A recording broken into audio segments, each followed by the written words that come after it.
Good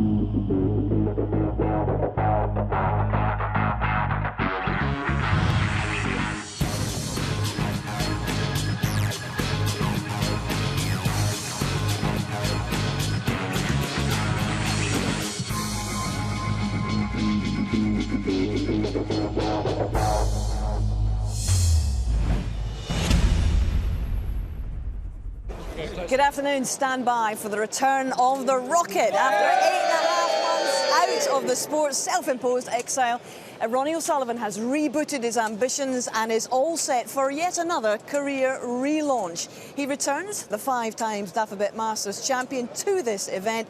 Older, he just turned 40, and ironically even more decorated, having received an OBE in the New Year's honours list. And his legion of fans have been counting down ever since he announced that he was coming back to the sport last month. T-minus 7 minutes until liftoff.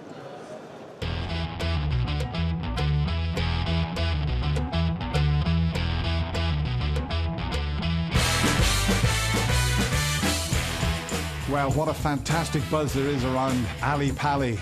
Ronnie O'Sullivan's back. He's been missing for a while, but he's been in 10 finals, and it's going to be electric. Ronnie's beaten me here. In fact, he's beaten everybody here. 5 Masters titles to boot. No wonder the fans love him.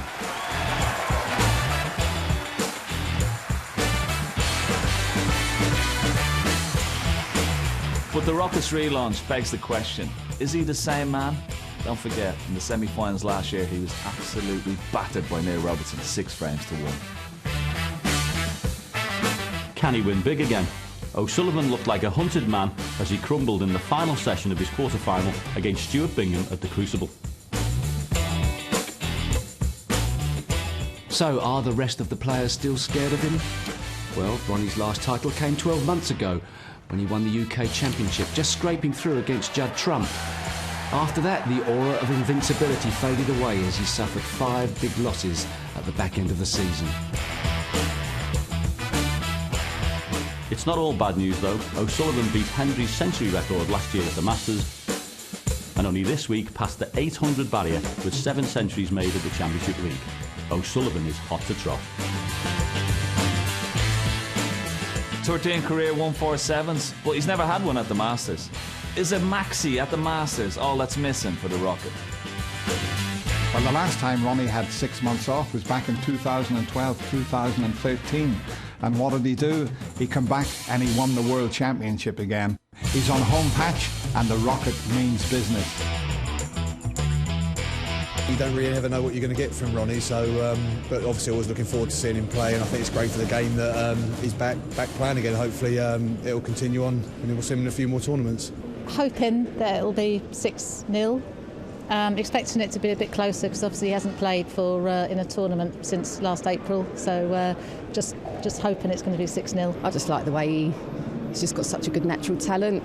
He's quick, he's entertaining for the crowd, exciting player to watch. Yeah. He is the name of snooker, isn't he? I think if you can't be a snooker fan and not like Ronnie, not want to go and see Ronnie, so I think he's going to lure a lot of people here today. He's been out for a while, doesn't play many tournaments anymore. I'm hoping he turns up and does the job. He always entertains, even if it's just having a laugh and a joke. I think he's going to entertain the fans. It's been a long time since he's played, but I think he'll be coming back with, as he always does, and he's going to be really good to watch. I think it's safe to assume, Ken, that this is the hottest ticket in town, and it's brilliant to have him back. Yeah, it's absolutely electric in here. I can't wait for it, to be honest. It's going to be really interesting how it's going to pan out. But what a place to make a comeback on his home patch in front of his home crowd. It's absolutely buzzing in here. Now, he's been quite clever, really, in respect. He played last week, didn't he, in the Championship League, short, sharp match. He's got himself tuned up. Yeah, a bit of practice, but it's certainly not going to be like the cauldron he's going to face in here. And he's up against a wisey old opponent, an old adversary that he's faced many, many times. So I'm expecting a difficult match for him today. Yeah, you say that because obviously an atmosphere like this, it can be quite intimidating. I mean, Mark Williams has been around the block, but it can be intimidating even for him. It can be, yeah, absolutely. The crowd could get on his back a little bit, but everybody knows that Ronnie's going to have the support here. But it's a match, I think, and an atmosphere that I think Mark Williams is going to really look forward to. It's something that he enjoys. He's been around the block, he's won the Masters, won the UK, won the World Championship, so I think he's going to really revel in this atmosphere. Can't wait. You and 2,000 others, boys. And now today marks the return not just of O'Sullivan, but for his opponent, as you've been hearing, Welshman Mark Williams. Twice a winner, but we haven't seen him at Ali Pali for fully 3 years. Now, when you think back on it, these guys have met over 40 times in their careers since they both became professionals in the same season 24 seasons ago. But can Williams summon some of the brilliant best that we remember from his heydays in the late 90s and early 2000s? I'm big enough to admit that I'd rather play anyone else. You know, last person I wanted to draw was him, but on the other hand, it's such a good occasion. There'll be thousands of people there. I'll have about 6 on my side, which I don't really mind, but you know, I'm just going to go out and enjoy this one, probably more than any other one really, because at the end of the day, you don't know how many times you're going to keep coming back. I haven't been back here for 3 years, and you know, it could be another 3 years or another 5 years or never come back again, so I'm going to enjoy this one, I think, more than the last few I've been here.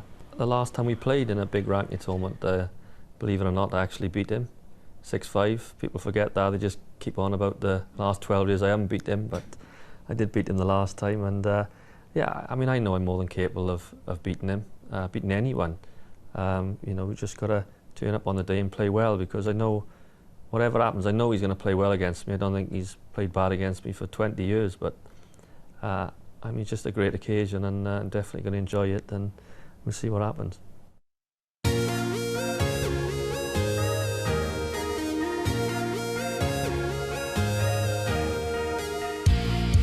Well, I call him my hero. You could not possibly meet a more down-to-earth guy than Mark Williams. He's probably the most relaxed player I've definitely played. He just takes his practice game into tournament, and if it's good enough, he wins. If not, he doesn't care, he doesn't moan. Oh, Willow. My Willow. Well, I love him. He's so calm and so laid back. I think if he's more laid back, he'll fall over. Always just looks as if the game is so easy to him. He just floats about the table, and it makes you a little bit mad sometimes, because whereas you're maybe walking around about the table feeling under pressure, he just looks as if he's out having a stroll. Funny. The one-liners are always very good, very witty. Likes to get involved on social media with a bit of banter with the fans and stuff, which I quite like, and as a player, you know, up there with the greatest ever. Takes life not too serious, takes his game not too serious, but I mean, probably one of the all-time greats of the game as well. Great player, but just a pity his claws ain't quite as good as his snooker, I suppose. The fashionista that is Mark Williams, what can you say? It's a good thing he's a good snooker player, because his dress sense is just completely non-existent. Well, it is a sellout, just shy of 2,000 seats, and the demand for tickets to this session was partly behind the decision to add a further 450 seats in the venue this year. Touch of stardust in the audience there. There's Ronnie Wood with the Whirlwind. We've also got artist Damien Hirst, part of the O'Sullivan fan club out there. And the waiting is now over as we welcome, and we cue Mr. Rob Walker.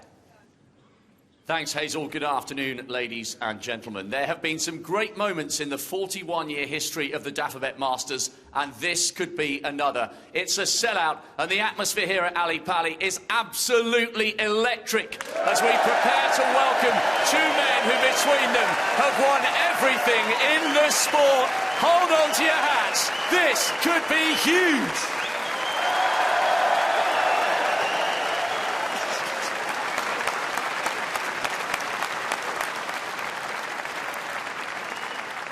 Please welcome one of the finest sportsmen his country has ever produced. Winner of 18 ranking event titles, twice a world champion, twice a Masters winner. Here comes the Welsh potting machine, Mark Williams.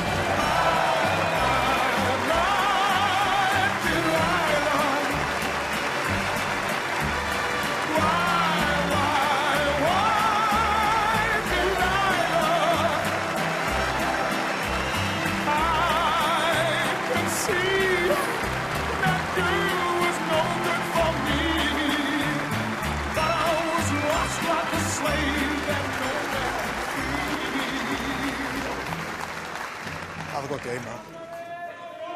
And his opponent, Arguably the greatest player ever to grace the game. 5 times a world champion, 5 times a UK champion, and 5 times a winner of the Masters. Here comes the Rocket, Ronnie O'Sullivan.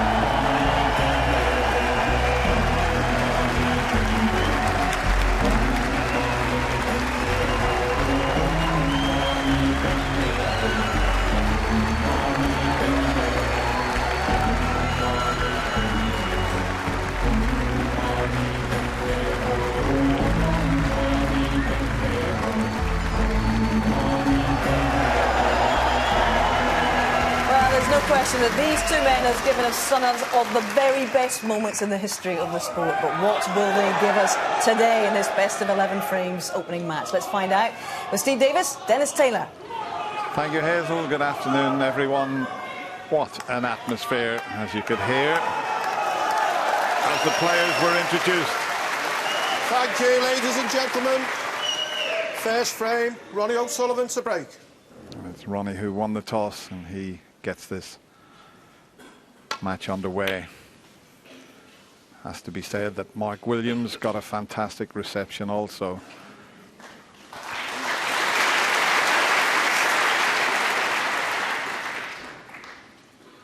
What can the Rocket produce after that layoff?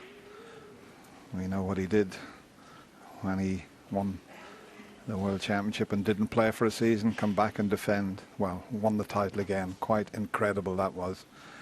But that was a longer match. He had a chance to bet himself in, best of 19. This is only the best of 11, so he's got to get out of the starting blocks as quickly as possible because he's up against a tough opponent here, Steve.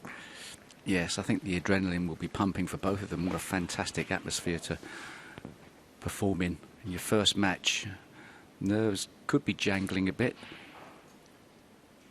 Arguably, you would think possibly Mark Williams would be a little bit unused to this big type of crowd. He hasn't been performing in this type of atmosphere as often as Ronnie recently. But if anybody can handle the pressure of something like this, Mark Williams can.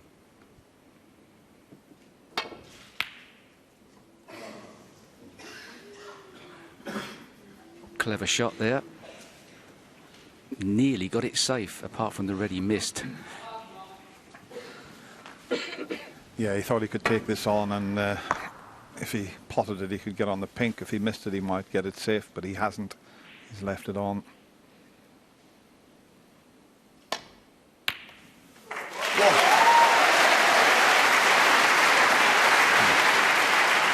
Not often you get a terrific round of applause for a pretty straightforward shot, but everybody's buzzing here in the alley pally. Yeah, the crowd are certainly up for this. 3. It's not as nice as it could have ended up. Played that yellow very well. A bit too close to the cushion for comfort.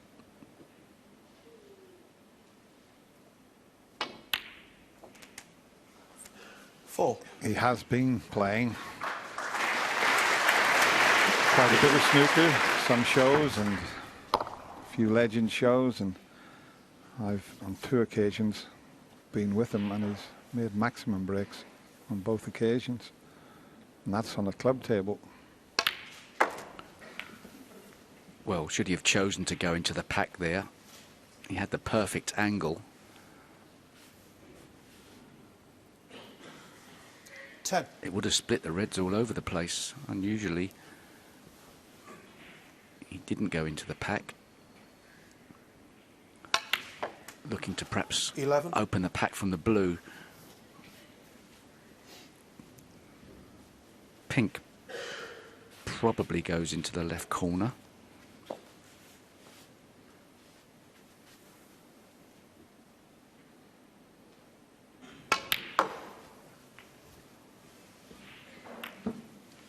Well, what a shot he's played there.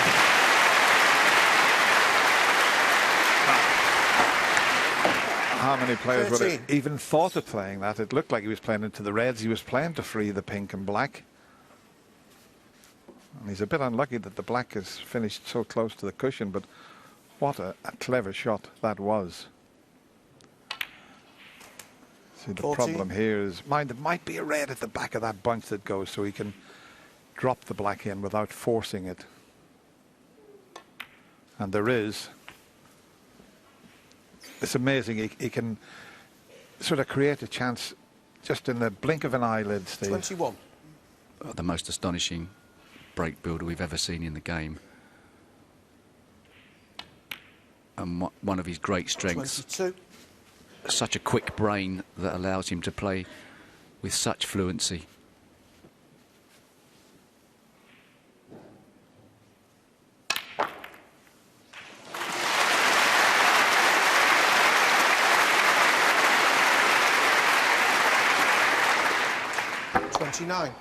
There's nobody plays that shot any better than Ronnie O'Sullivan. Played it perfectly.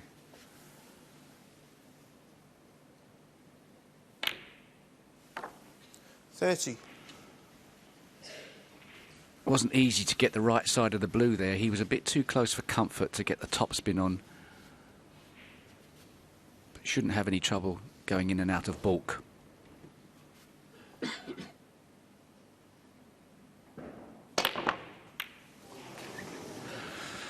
Well, those balk colours always get in the way. I expected him to miss the yellow, but it can happen. 35. He just the white seemed to be bouncing around there and just took a slightly different angle.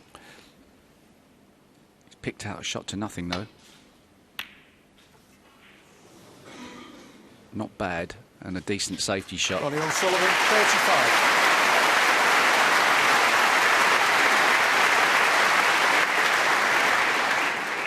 Mark Williams would have been fearing the worst there, but a reprieve.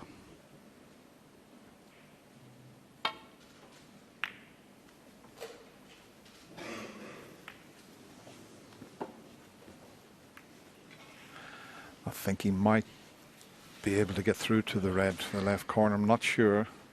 Well, that's pretty tight, that.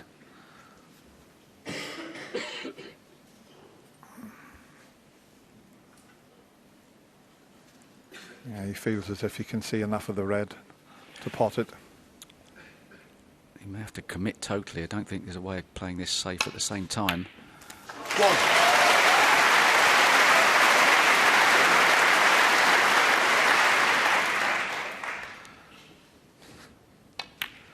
I'll tell you what, that was a terrific long pot, so he's in fine form. When you knock this type of shot in, you know you're cueing well.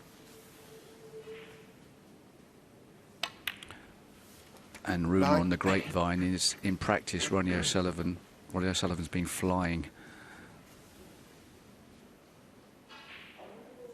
Made an astonishing amount of century breaks in the Championship League recently.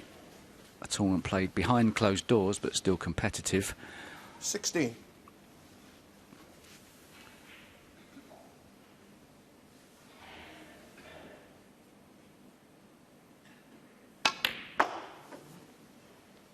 He looks to be striking 17. The ball beautifully. A little bit under-paced, but not happy. The green's missable, but strokes it in.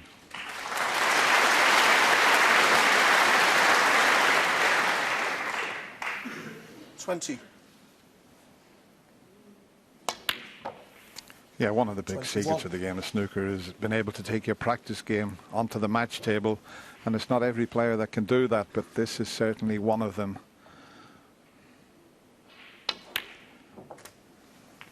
He plays the game as if he was in his club practicing. Having said that, he's just ran slightly out of position. 28. Bit unlucky with the cannon there. He only needs one more red to leave Mark needing a snooker. So he's going to have to wait for another chance. Bit Ronnie unfortunate O'Sullivan, with the 28. cannon there.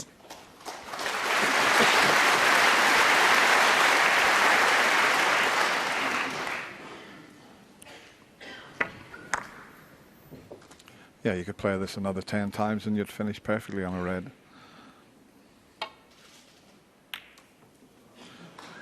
A Mark Williams special.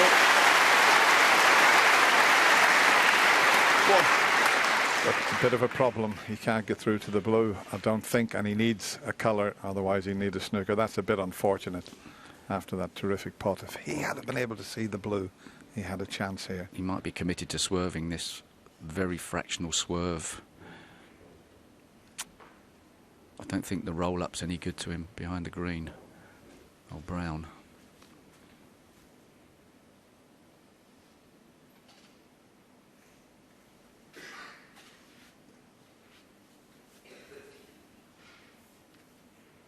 It's a judgment shot. He hasn't had much table time.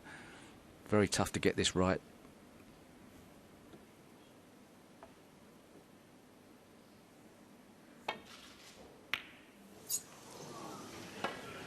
No, didn't take the swerve. It was very, very tough to judge that, but he had to pot the blue, otherwise he was going to need a snooker, and he does need a snooker at the moment.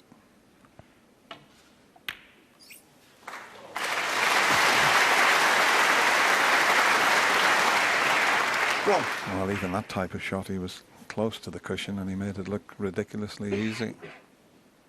So he's sending out an early message to Mark Williams. 8.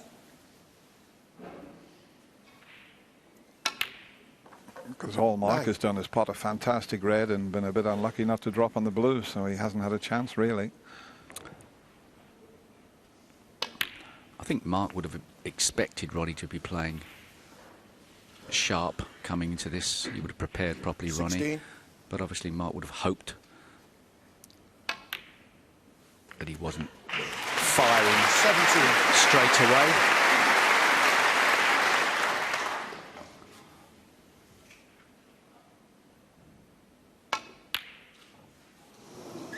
Doesn't matter Ronnie about the O'Sullivan, brown. 17 and the frame. Mark Williams stays in his seat. It's been a fabulous start from the Rocket. Ronnie O'Sullivan takes that opening frame quite comfortably, and he leads Mark Williams by 1 frame to 0.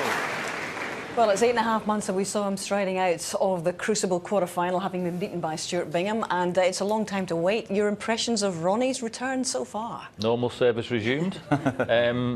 It doesn't look like he's been away from the place, does he? A couple of great shots off the cushions and that, but one particular long pot, which he cued superbly well. Yeah, I mean, if you're ever in any doubt of how sort of sharp he is, I mean, this is absolutely sublime. Just cued it superbly well, held for the black as well. And a bit of pressure on that as well, but he looks in very, very good form. And maybe that week in the Championship League just sharpened him up nicely. There's a huge difference between Crondon Park Championship League in front of no one to 1,950 people here. And yet he looks the same serene Ronnie that we've known for many, many years. Yeah, absolutely. And the worrying thing for Mark Williams is you've been out there for 11 minutes, you've had 3 shots. And the first frame's gone. And he's just scored so quickly and so effectively. And you're trying to get a foothold in a match that's this important, and you just can't get one. Can you imagine the levels of scrutiny and pressure and attention that this fella is actually having, because this has been a sellout for a long time, and yet he seems to be able to cope with it. Does he thrive on this? I'd say he does. Secretly, inwardly, he must do, you know, because there's a different sort of atmosphere, there's a different dimension when O'Sullivan is in town and he plays in these events, and it just creates an amazing buzz, and he must love it. I mean, that's what we play the game for. He must do it inside, even though he doesn't admit to it too often. Well, they must be loving it right now. He's 1-0 in front.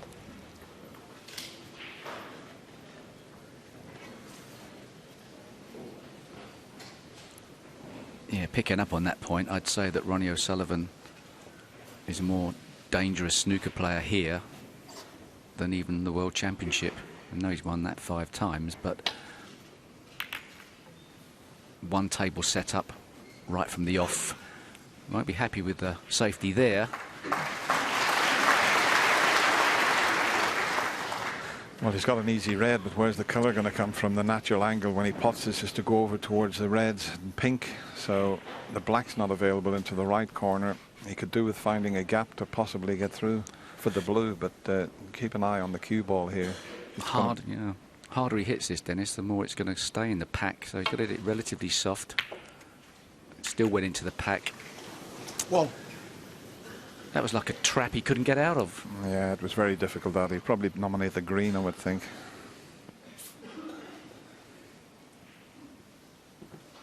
Any colour, he's got to hit it because the miss will be called. But you see, there's a red that's on to the right corner. If he was to hit one of the ball colours full ball, he'd leave that red for the right corner.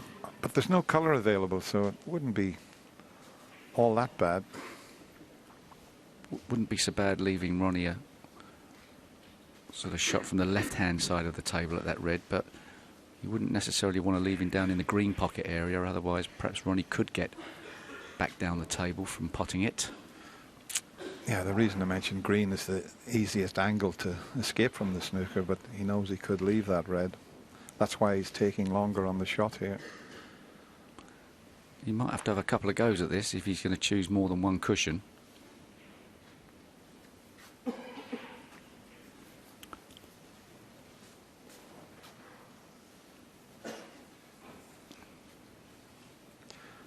Could try and catch the backside of the blue somehow, but yellow ball. Three cushions for the yellow. It's a pretty good effort. I'll Great tell you shot. what a Great shot he shot. plays here. Wow. Mark Williams,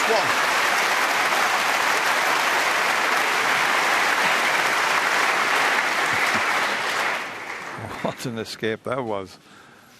And hitting the yellow on the edge meant he covered that with the blue, the one to the right. He needs to contain Ronnie at the moment.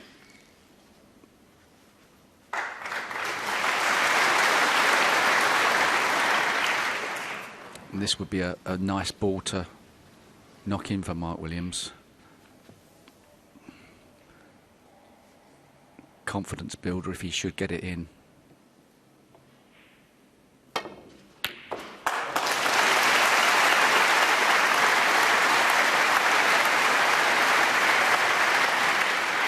One.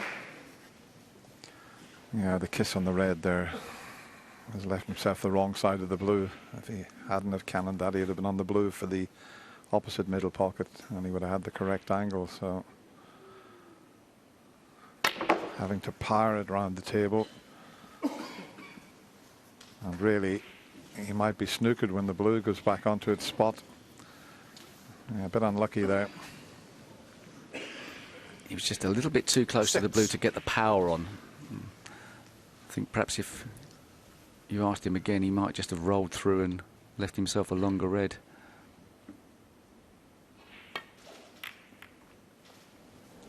Bit short of pace. Can Mark it creep Williams, behind the 6. green? No. That may be second best if it's awkward queuing for Ronnie.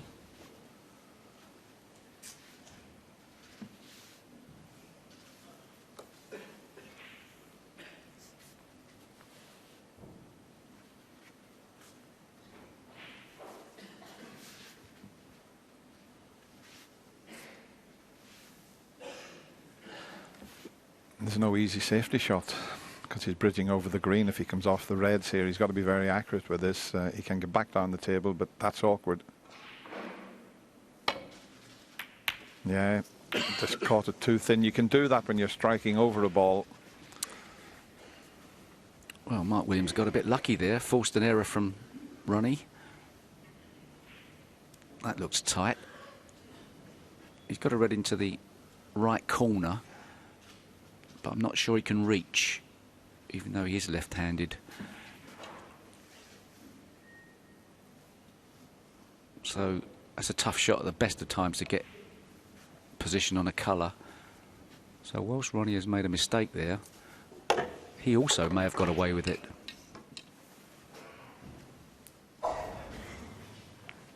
Yeah, it's so easy to get a little bit of unwanted side on. That's why he hit it too thin.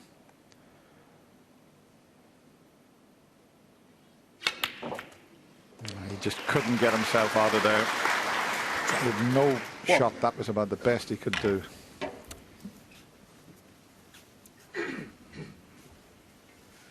Got to take the pot on here, really. This day and age, you don't get many chances. Doesn't have to play a pot, but the yellow looks inviting.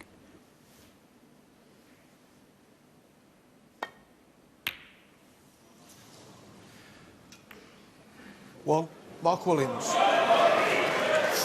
There was a lot of pressure on Mark with that pot there. You know, it's as we said earlier, 3 years since he's been at the Masters, and he normally would knock that type of shot in, but there was a bit of pressure, a bit unlucky to leave it as easy. It looked like he might have got away with it, so the chance falls to Ronnie. He played it quite a brave way, slow. It would have been easier to have stunned it in, punched it in with a bit of tension in the arm. That's usually an easier way, but committed fully, looks to have paid the price, albeit the black is still awkwardly placed.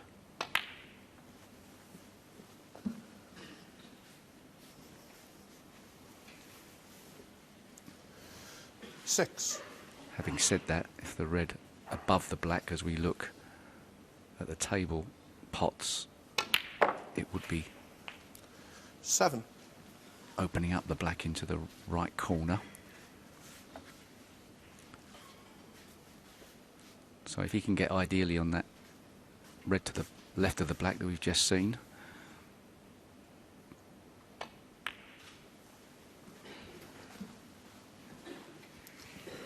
Plenty of chances to get blues before he gets to that situation.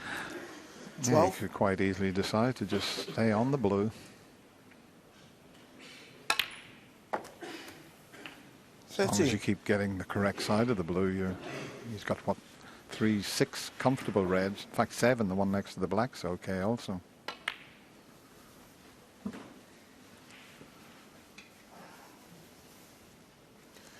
$18.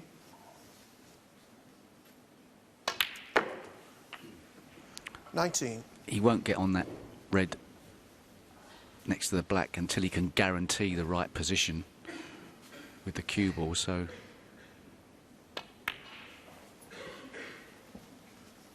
left himself a bit further away from this than he would have wanted. 24.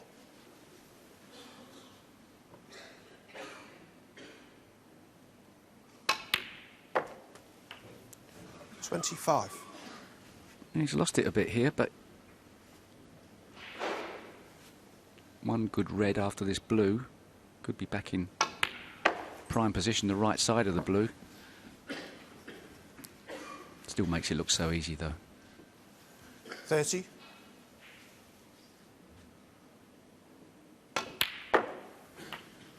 $31. Might have to play for the red. That's 2 from the black now. He's got the blue. The yellow's off its spot, so nothing in the way to prevent the cue ball from coming back up for those reds. And that looks to be, well, he could have done with it a little bit further up the table. 36. He's got to play a pretty good shot now here.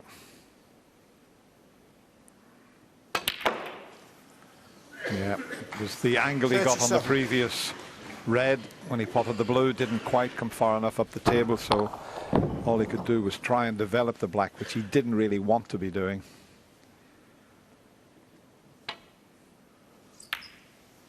Ronnie O'Sullivan, 37.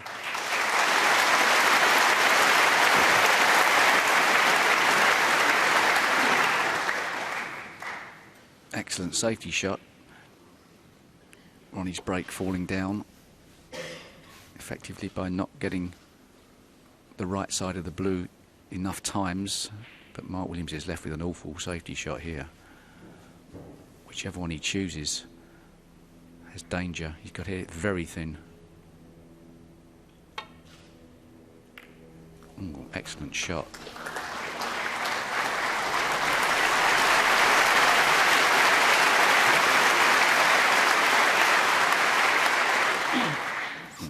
Ronnie may have to move the black into play, which is in Mark Williams' favour, really.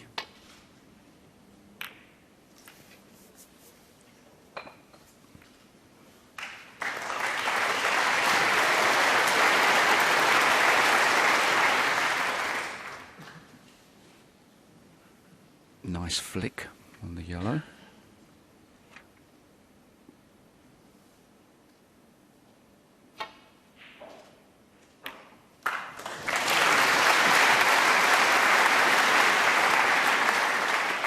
One. Superb containing pot, couldn't guarantee position.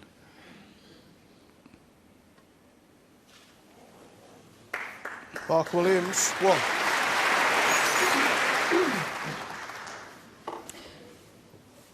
Well, this is going to be difficult for Ronnie O'Sullivan to get safe from. Might have to trust to a bit of luck here.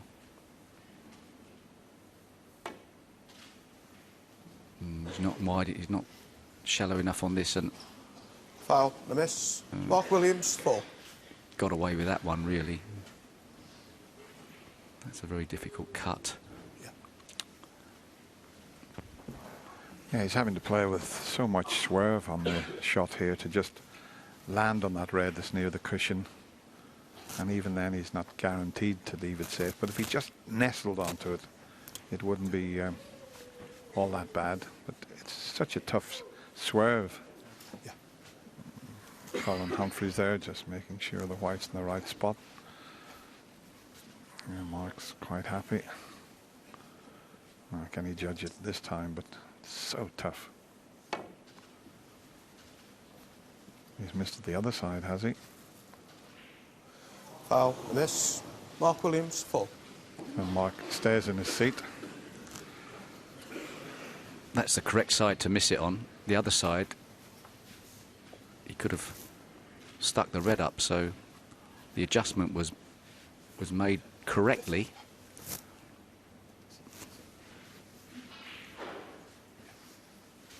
Only 20 points behind now, Mark Williams, so for all of the good shots that Ronnie's played, he's still in with a good chance in this frame. This looks to be perfect.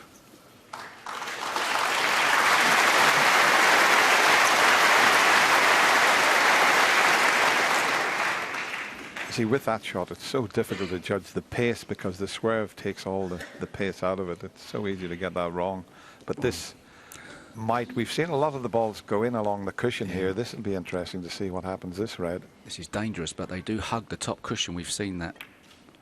If Mark Williams has been watching the television, he'll know full well that that was the right shot to play.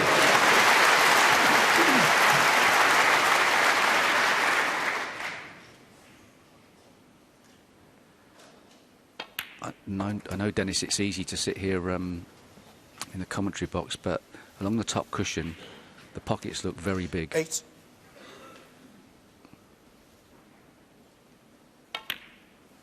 Nine. As the cloth wears in, they will get a little bit tighter. Yeah, but I think it's pulling to the top cushion that makes a big difference. Gives the players a bit more confidence. 16. Perhaps just that green in an awkward position for an ideal clearance. I'll tell you what, Steve, this could be a very early turning point. We're only in the second frame, but this could play a big part in this match if Mark Williams could get himself back all square. And as you said, the green is the key ball, but it's not that badly placed. 22.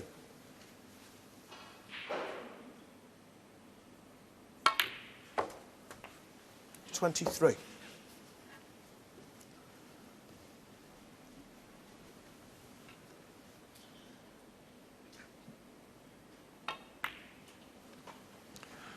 Now, what sort of angle has he got on this yellow? I'm not sure. He doesn't want to be 28. dead straight. And he's almost straight, but he can force a slight angle.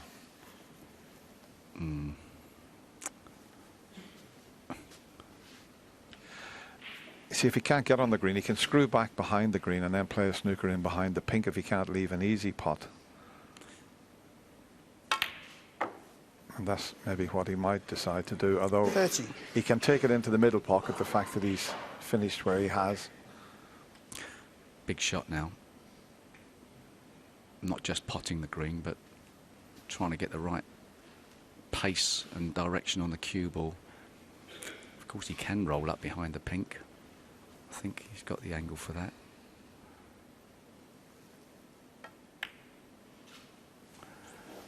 It lets Ronnie O'Sullivan back to the table, but...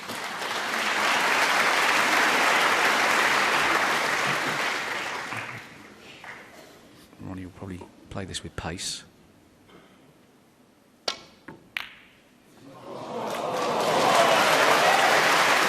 that's all you need. 3. Absolutely incredible. What a fluke that was. And that will hurt. Mark Williams, he's such a laid-back character. But listen, no player deserves that. That's amazing. He's been punished severely by not getting correctly on the yellow. How cruel's that? Because it wasn't badly on the yellow.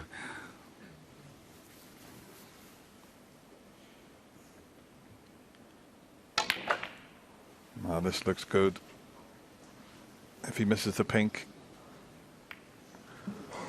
well, it's a little bit more difficult now. Will he play this left-handed? That's the question. Because, well, he only needs the pink. He will play it left-handed. Very unlucky for the Welsh from there. That was an unbelievable fluke that Ronnie O'Sullivan had. But you've got to take the luck when it's there. And the Rocket leads 2 frames to 0. And a quick reminder of this first round draw so far in the Dafabet Masters. We've had some great matches so far, not least that featuring Mark Allen with a 6-4 victory over the defending champion. Hawkins Perry we will review later on. Trump 6-4 against Stephen Maguire, a very tight match yesterday. Robertson against Fu is tomorrow. And Selby against Walden, the world #1, trying to get through, and he faces the winner of this one this afternoon, O'Sullivan against Williams. John Higgins, Liang Wenbo making his debut Wenbo tomorrow afternoon, and the winner will play the world champion Stuart Bingham, 6 frames to 4 against Ding Junhui. Well, that fluke to pot the green and move the brown. Ronnie O'Sullivan, very, very well, fortunate there, John, you might say, but it's put him in a 2-0 position at the moment, and it's running for the Rocket, isn't it? I mean, it seems almost unfair when good players get good run of the balls, doesn't it? Because we know how talented he is, but what a fluke that was. I mean, Mark Williams will be kicking himself if he didn't get positioned, but when he's come off the side cushion to hit the green, I'm looking at it thinking it's one of those strange ones where sometimes you've seen players playing in off with maybe a red off a blue sometimes like that, and when the green was there, I thought, no, he can't fluke this, can he? But he hit it at the perfect angle. Went in, and then the cannon on the brown to leave the position was just ridiculous. So I'm not surprised Mark Williams went out. Well, he's quite phlegmatic, really, Mark Williams. He does keep his cool. He's a very laid-back character, and you'd expect him to bounce back from a setback like that. Interestingly, John, when you look at the overall head-to-head, Ronnie is dramatically in front in their matches so far. But it was Williams who won their last significant meeting in one of the major events, 6-5 quarter-finals of the 2014 International Championship. And, John, that was his first victory for 12 years over the Rocket. It's extraordinary, isn't it? You can get it with certain players. I mean, listen, if you're going to have it with one player, and it's O'Sullivan, it's not the worst because he is the best player that certainly I've ever seen. But Mark Williams has got a clever all-round game, plays shots that other players don't play. I love watching him play. I think when he first came on tour, I thought he looked a bit like a a bit like a pool player more than a snooker player. And I thought, oh, I'd heard news, you know, they were saying he was a good player and everything. But then when you play him and you play him in matches, he's very clever. But that was a big blow from there to go 2-0 behind. OK, well, this is, in all competitions, the 42nd meeting since 1994 between this pair. They know each other and their games very, very well.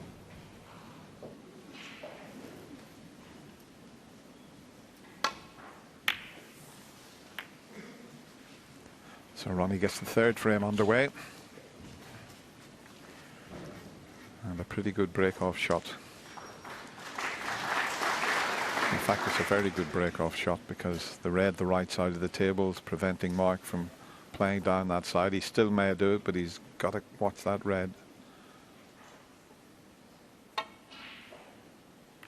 He needed a thin one, and he's got a thin one.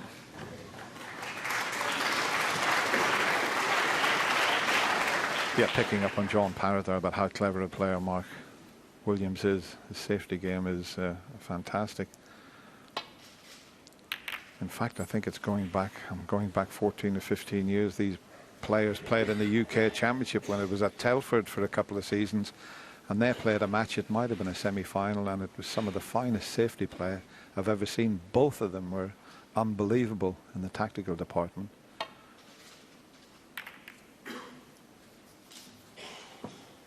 Bit short of pace this time. And is there a gap through for a red into the left corner?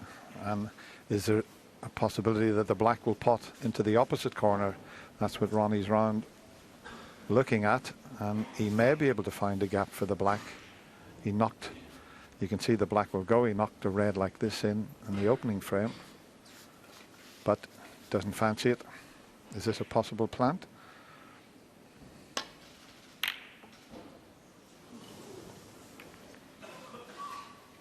I think he would have took that red on, Steve, if there hadn't been other reds in the way of getting on the black there. Yes. I think Mark was probably relieved he didn't, because there was every chance he would have potted it. But Ronnie plays a far better percentage game than possibly people think he does. He's very fluent, obviously, but he's got a 2-0 lead. What the last thing he wants to do is to let Mark in cheaply. He's aware of that. Poor safety shot, but got away with it. Actually, may have given, on first glance, Mark Williams a problem. There's a gap he can get through with a cue ball. Great shot.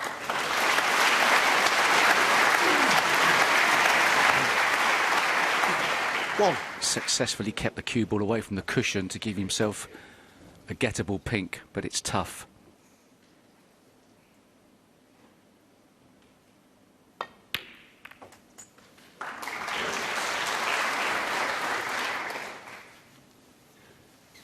Now, this is the first real chance that Mark's had in amongst the balls. And one of his great strengths always has been his concentration and his temperament.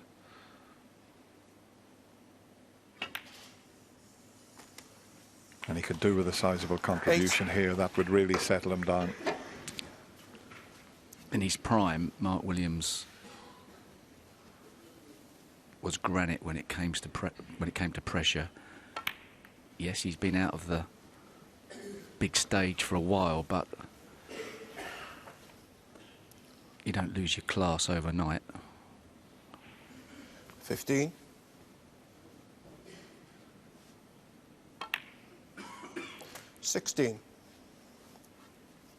A sizable break here would do him the power of good.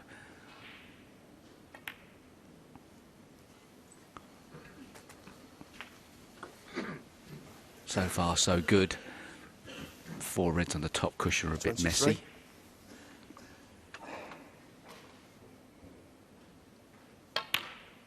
.24. So it's not completely clear cut.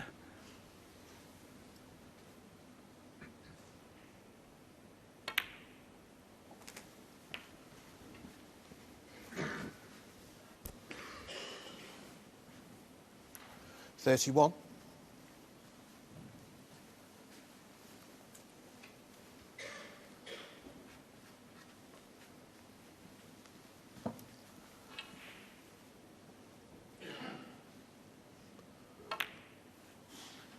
.32. He's got a great attitude. I was listening to his pre-tournament interview, and he was so laid back in the interview, and he said, well, I might never win again, he said, but I'm back enjoying playing the game of snooker, and whoever I've got to play, I'll play, and I'll enjoy it. 38. But he's still such a talent, and he's still capable of 39. winning ranking tournaments.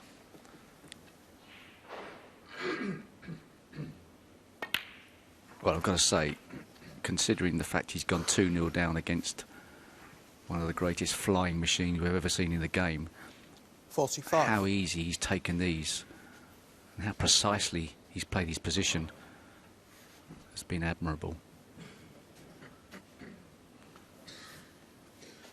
Still some work to get over the line. 3 reds and 46. colours won't be enough.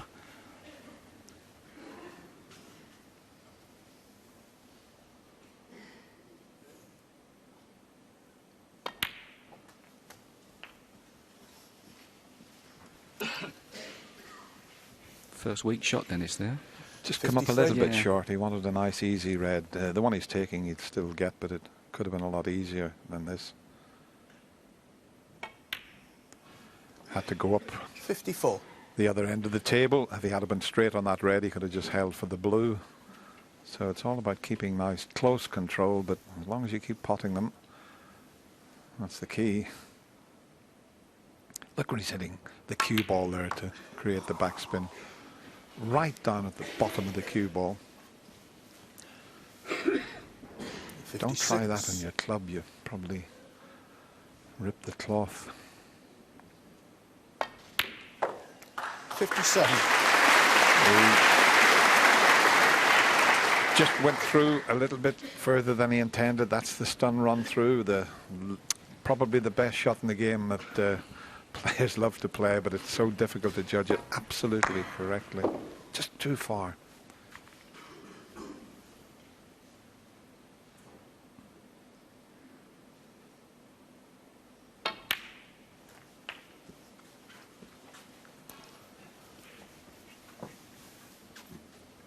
$64.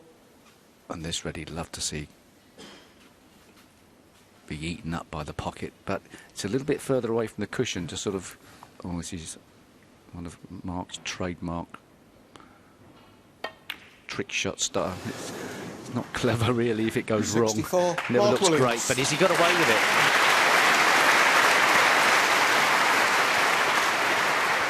He prefers that, Dennis, to using the rest. It looks weird.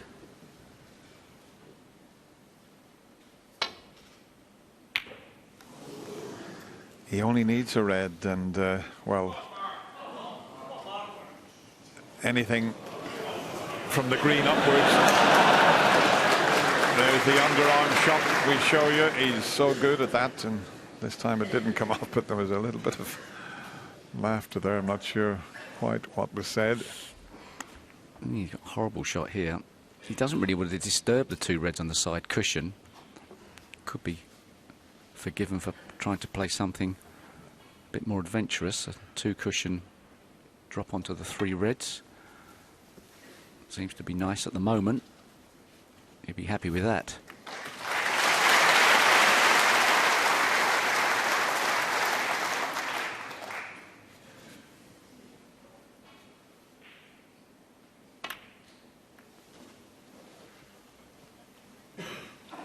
And gradually, Ronnie's bringing all those reds into play. There is a path back down the table there between the pink and black if he catches the red correctly here. I don't know if he can take the pot on at the same time, but make sure you get a good cue ball. Well, he did take the pot on, but I think he might have been better just making sure and finding the gap back down the table. He's opened the reds up. Well, this is not a certainty. Great shot.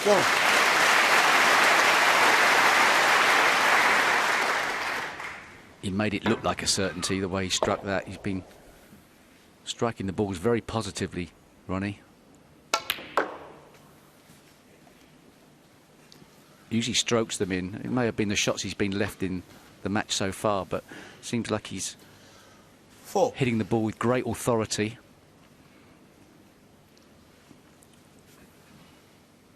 Mark will have been pleased to see that pink go to the side cushion. 5.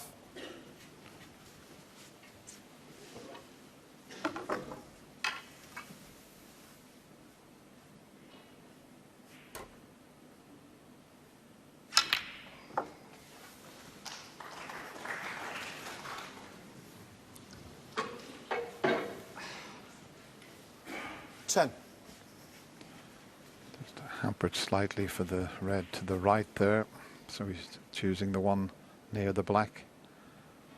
11.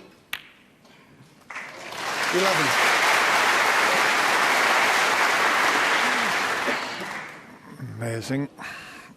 It looked like the frame was all over not so long ago and the balls were safe. All of a sudden, Ronnie O'Sullivan's got a bit of a chance here. 18. That last red was just 19. fantastic. If he misses it, he's lost the frame. He just cued it beautifully. Well. 26. From the side cushion. That was a tough shot. And Ronnie O'Sullivan's making this look 27. like a walk in the park so far. Still a couple of difficult shots to go. Oh.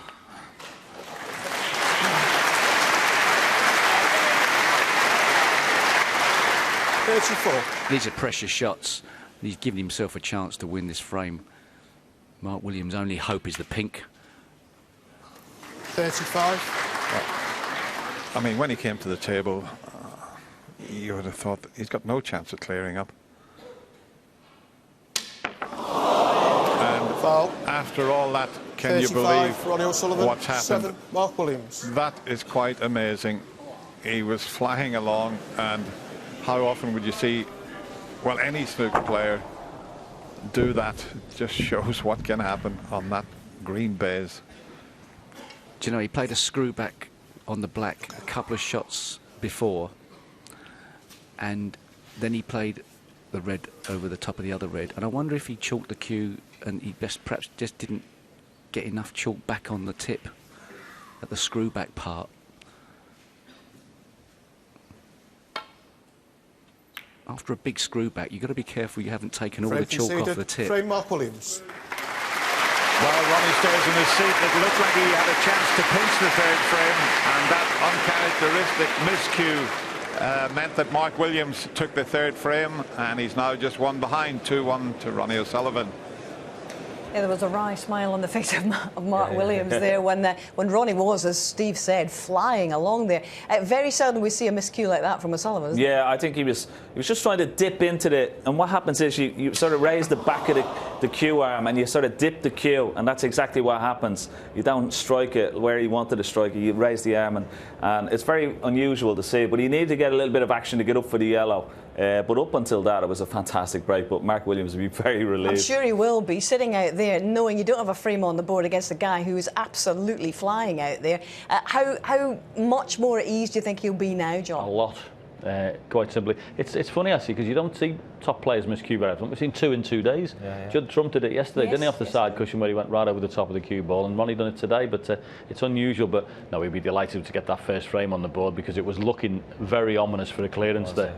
In a way, the fact that Ronnie's come back and is playing Mark Williams, who he's played, 40-odd times in the past, does that help him when he's returning? Or would he rather have played someone else that he didn't know so well?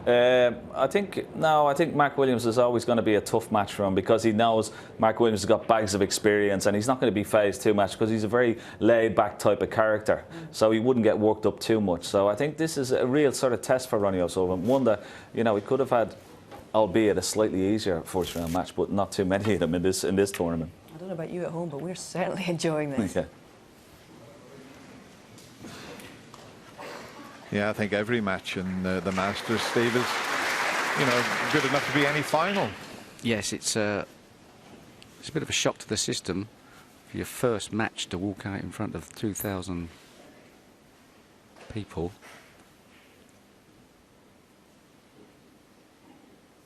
Even for these top players in the world. Well, Mark Williams needed a bit of help in this match. There's no guarantee, of course, Ronnie O'Sullivan was going to clear the table with a pink safe on the side cushion, but it looked ominous, and he's got the help with a miscue. Has that changed the pattern of this match? One. Well, it's turned out nicely on the green. Not certain to get it in, but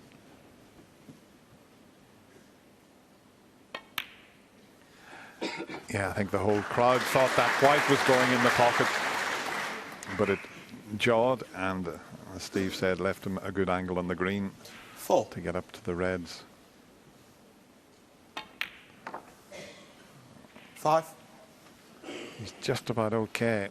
I'll just show you the shot again, but it looked as if it was going to head into the corner pocket, but just caught the jaws. Didn't get the right side of the blue there, Mark, but the red that's to the right of the pack helping him on this occasion, and being a left-hander should be straightforward.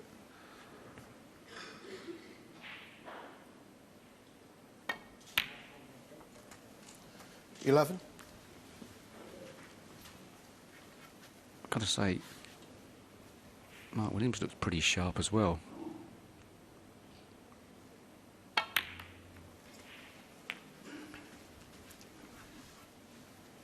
May not look as fluent as Ronnie O'Sullivan around 18. the table, but he's always been one of the fastest players on the circuit, Mark Williams. His shot 19. times have always been pretty low, and as he's getting amongst the balls now, as you can see, there's not much difference between the two players. And if he makes this break easily, he'll be dropping below 20 seconds himself, I would think. 26. Key shot coming up here, opening the reds and getting through onto the black, hopefully. Played it nicely. 27. Well, so easy to underhit or overhit those shots, Dennis.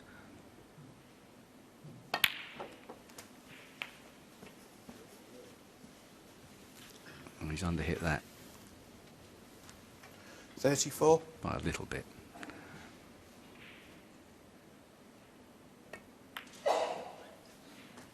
Still able to 35. keep control. And there's enough open reds here that he should be able to get over the line.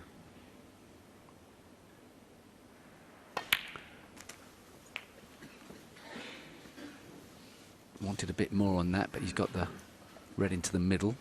42.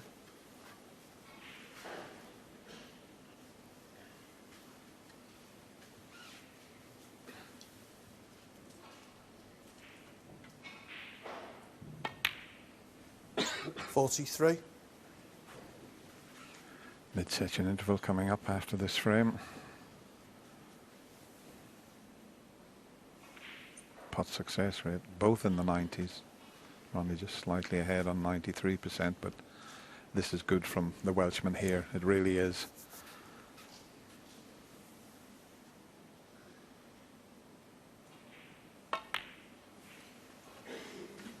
He walks so slowly around the table, but as Steve said, he's such a quick, fluent 48. player, but he's just got a great rhythm around the table.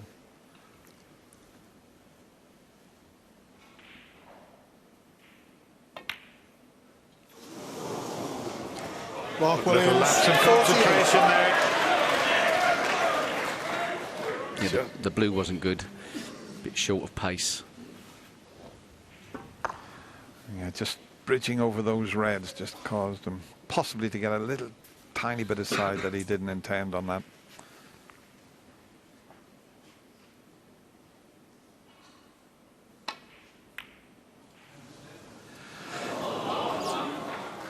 Well, that's the first miss really from Ronnie, but just wondering if that miscue, still thinking about that.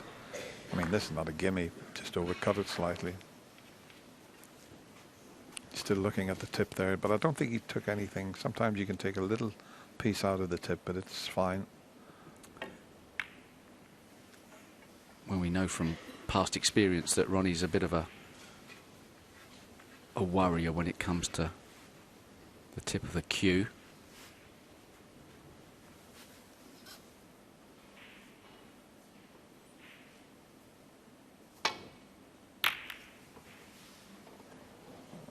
I know what you're thinking, Steve, but those days are long gone.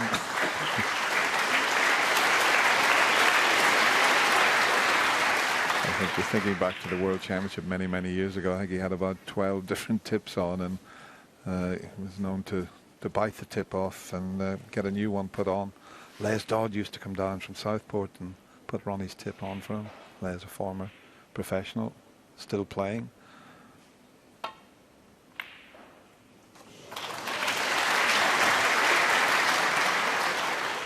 One. We'd like to see this yellow go in.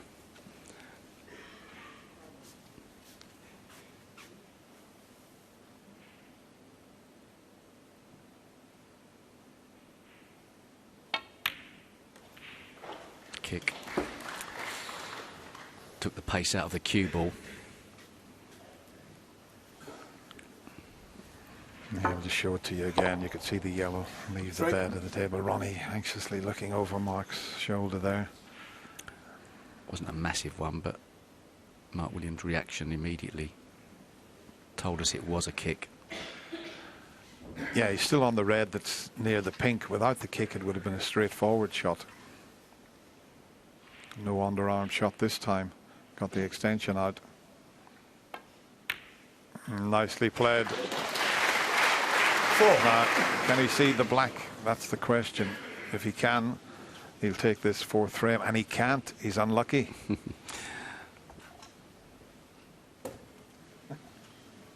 Good throw. Can he get through to see the pink? I don't think so. If he can't, he may be tempted to put the black safe. He hasn't decided yet.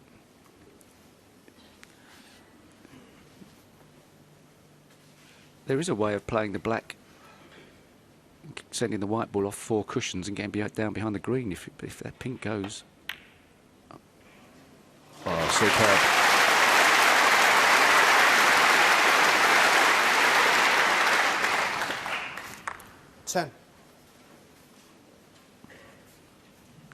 This is a very difficult red. Should he choose to take it on with slightly awkward cueing.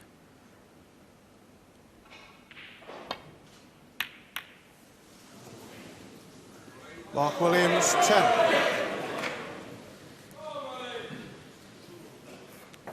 Nearly over the line, but not quite.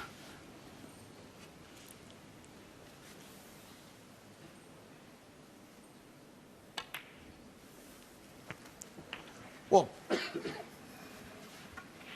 similar scenario to the previous frame. Ronnie in with a possible chance.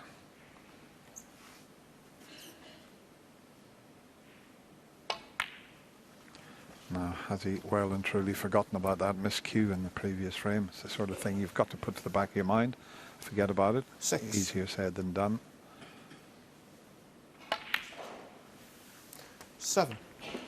No better player in the game than Ronnie O'Sullivan for knocking balls off of cushions during a break and deciding when's the right time to do it.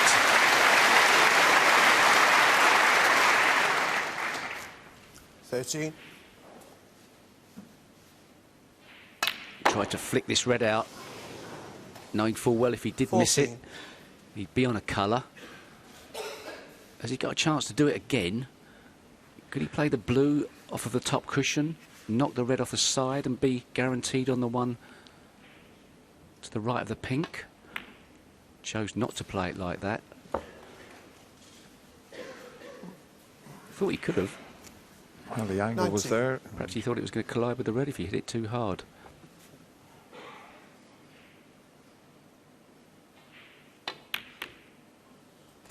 And this has turned 20. out nicely.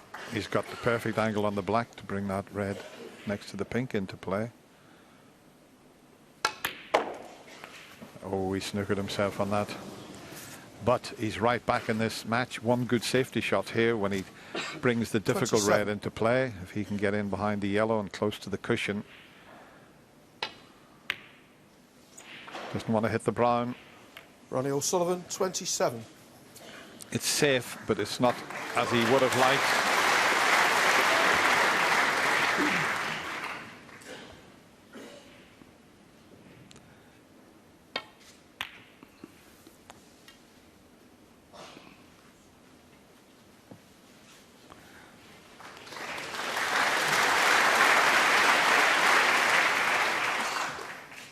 And the target now is the brown for the players with their safety shots.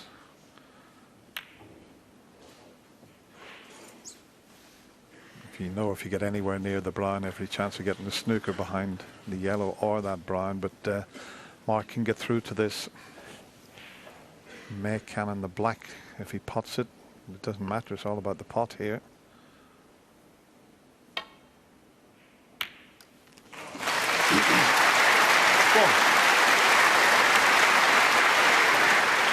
Well, an excellent pot, Dennis, and Mark's got control of the table. You would assume putting a colour safe, unless he fancies the black in the middle. It's a frame winner, but it's not guaranteed. He got a kick and it's gone wide. Mark Williams, 1. Well, I expected him to knock that in. He was cueing so well, and the kick has spoiled it. Let's have a look at this again. Yeah, just jumped slightly, and the black went to the left, Joe. Very unfortunate there. Yeah. You don't see him react very often, Mark, but he knew if that black goes in, he's all square at 2 each. He still might be, but he could have done without that heavy contact. Ronnie O'Sullivan's not in bad position now.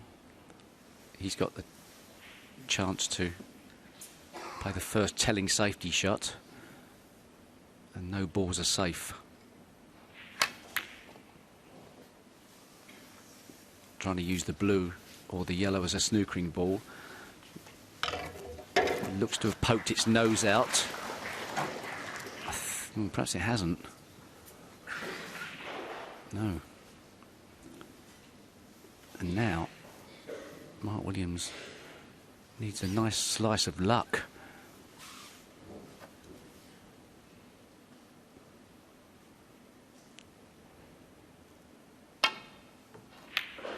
No.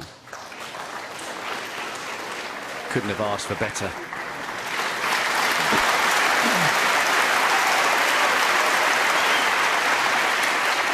Well, I'll tell you what, Mark Williams in his pre-interview said he might have 6 people on his side in this arena. He's getting a terrific reception from this crowd here. Well, a way out there, and has he got away with it? Mark Williams should be able to play an easy snooker behind the black, putting cue ball the far side of the black. I don't think it's anything else other than a very risky double. Oh, he's underhit it. Oh, that's an awful shot at this level. Actually, I think he's even stuck it up. Oh, that's terrible. I don't know if that's stuck up. He's having to play it left-handed, but he's so good. But it's not a straightforward shot. Can he see enough of it? I don't think he can. That's a massive mistake by Mark Williams not to have guaranteed what was a very easy snooker.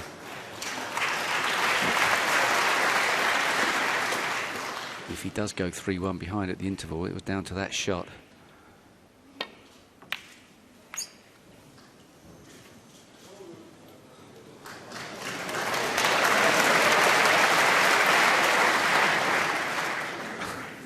Well, he's had a little bit of banter with the crowd, and the crowd, I think, have taken to the Welshman here. And this is a pretty good result. I think if it pulls up or hits the brown.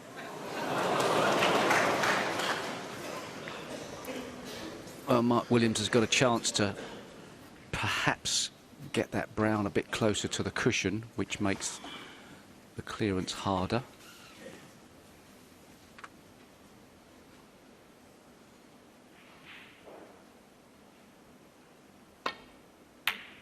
Oh, it went.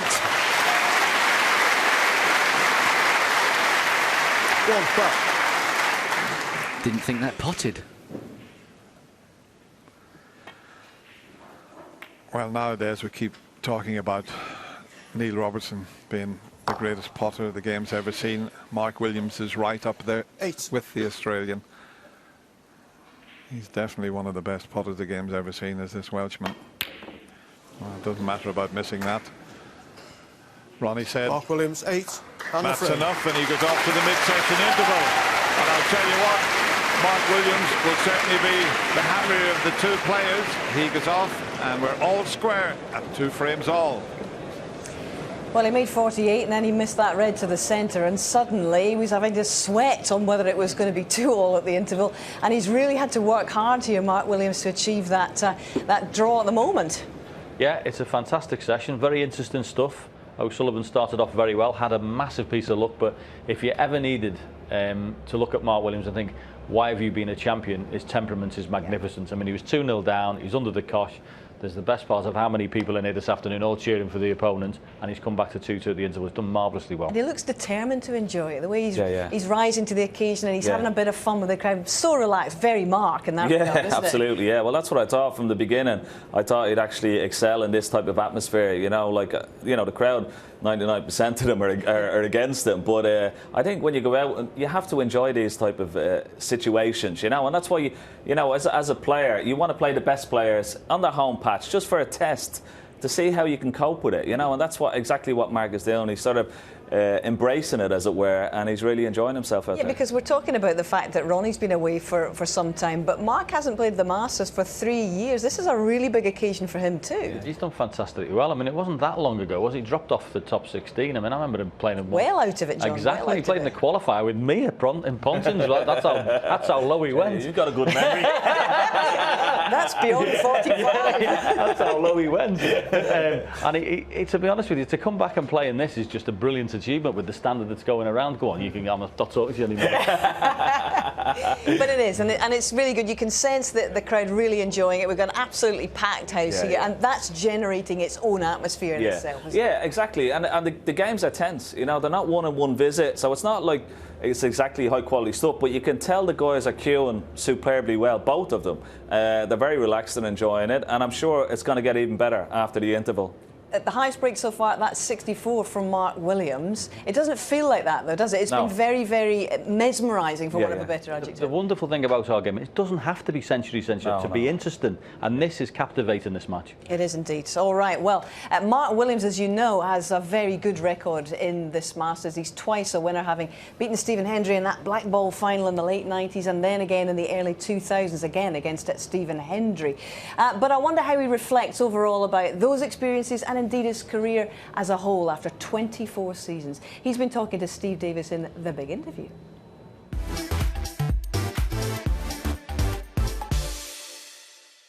Mark, welcome back. Welcome back to the Masters. Thank you. It's a pleasure to have you. Couple of years away. Yeah, I haven't been here for I think third year now. This is, I think, but. You know, it is great to be back. Obviously, one table setups is what everyone plays for, and you don't really get too many of them now. So I'm going to try and really enjoy this one. Which means, of course, you're back in the top 16. And whilst the rankings have changed and there may be more toing and froing of the players, you're generally one of the players that's got back in the top 16 for the third time. There's not many of those. Yeah, obviously it's difficult getting back up there. Obviously, when you're getting older yourself. I mean, I'm nowhere near your age yet, but still going, still playing some good matches here and there. Overall, my form is not great. I mean, my long games lets me down quite a lot, to be honest. I don't really struggling for the long ones, but you know, when I get in, I can still make some breaks and get on a run. But you know, just trying 100% really and see what happens. People ask you all the time, don't they? What is it, your eyes? I mean, I've had all of those. Yeah. What is it that changes? It's very hard to explain to somebody who's not been there in the middle what goes on. But I mean, we've all got our own take on it. How would you try and sum up what changes as a player as you get older?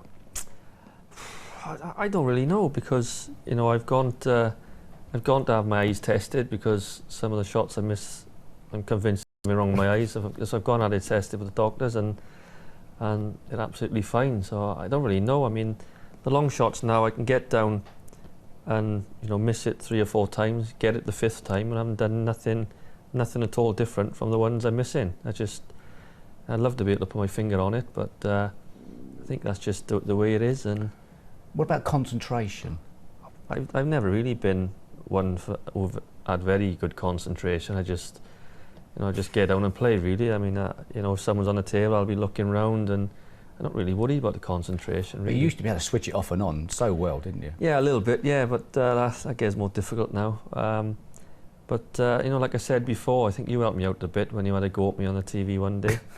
And with the crossroads of your career? Yeah, crossroads, and I've accepted it. I mean, I'm content now, knowing that possibly I'm not going to win another tournament.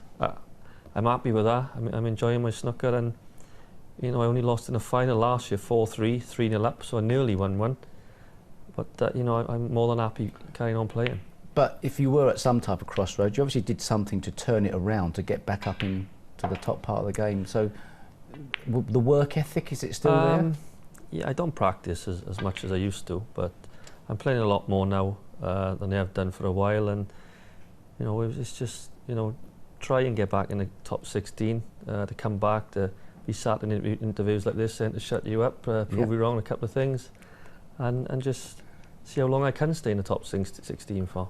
It's not so easy to enjoy it when you're losing. I know full well that you can't possibly enjoy it. Stephen Hendry stopped playing because he just hated it. But can you sort of still find the enjoyment from the challenge? Yeah, I can enjoy it even though I lose now. I mean, you know, if I lose matches now, obviously you're a bit sick, but if you come and talk to me or see me after I finish games now, there's no way you could tell if I won or lost without asking me the score. You just had an operation on your shoulder. Was that a worry for you? Which shoulder was it? That was my right one. It was. So it's not tattoo related then? No, it was affecting my badminton really. It was.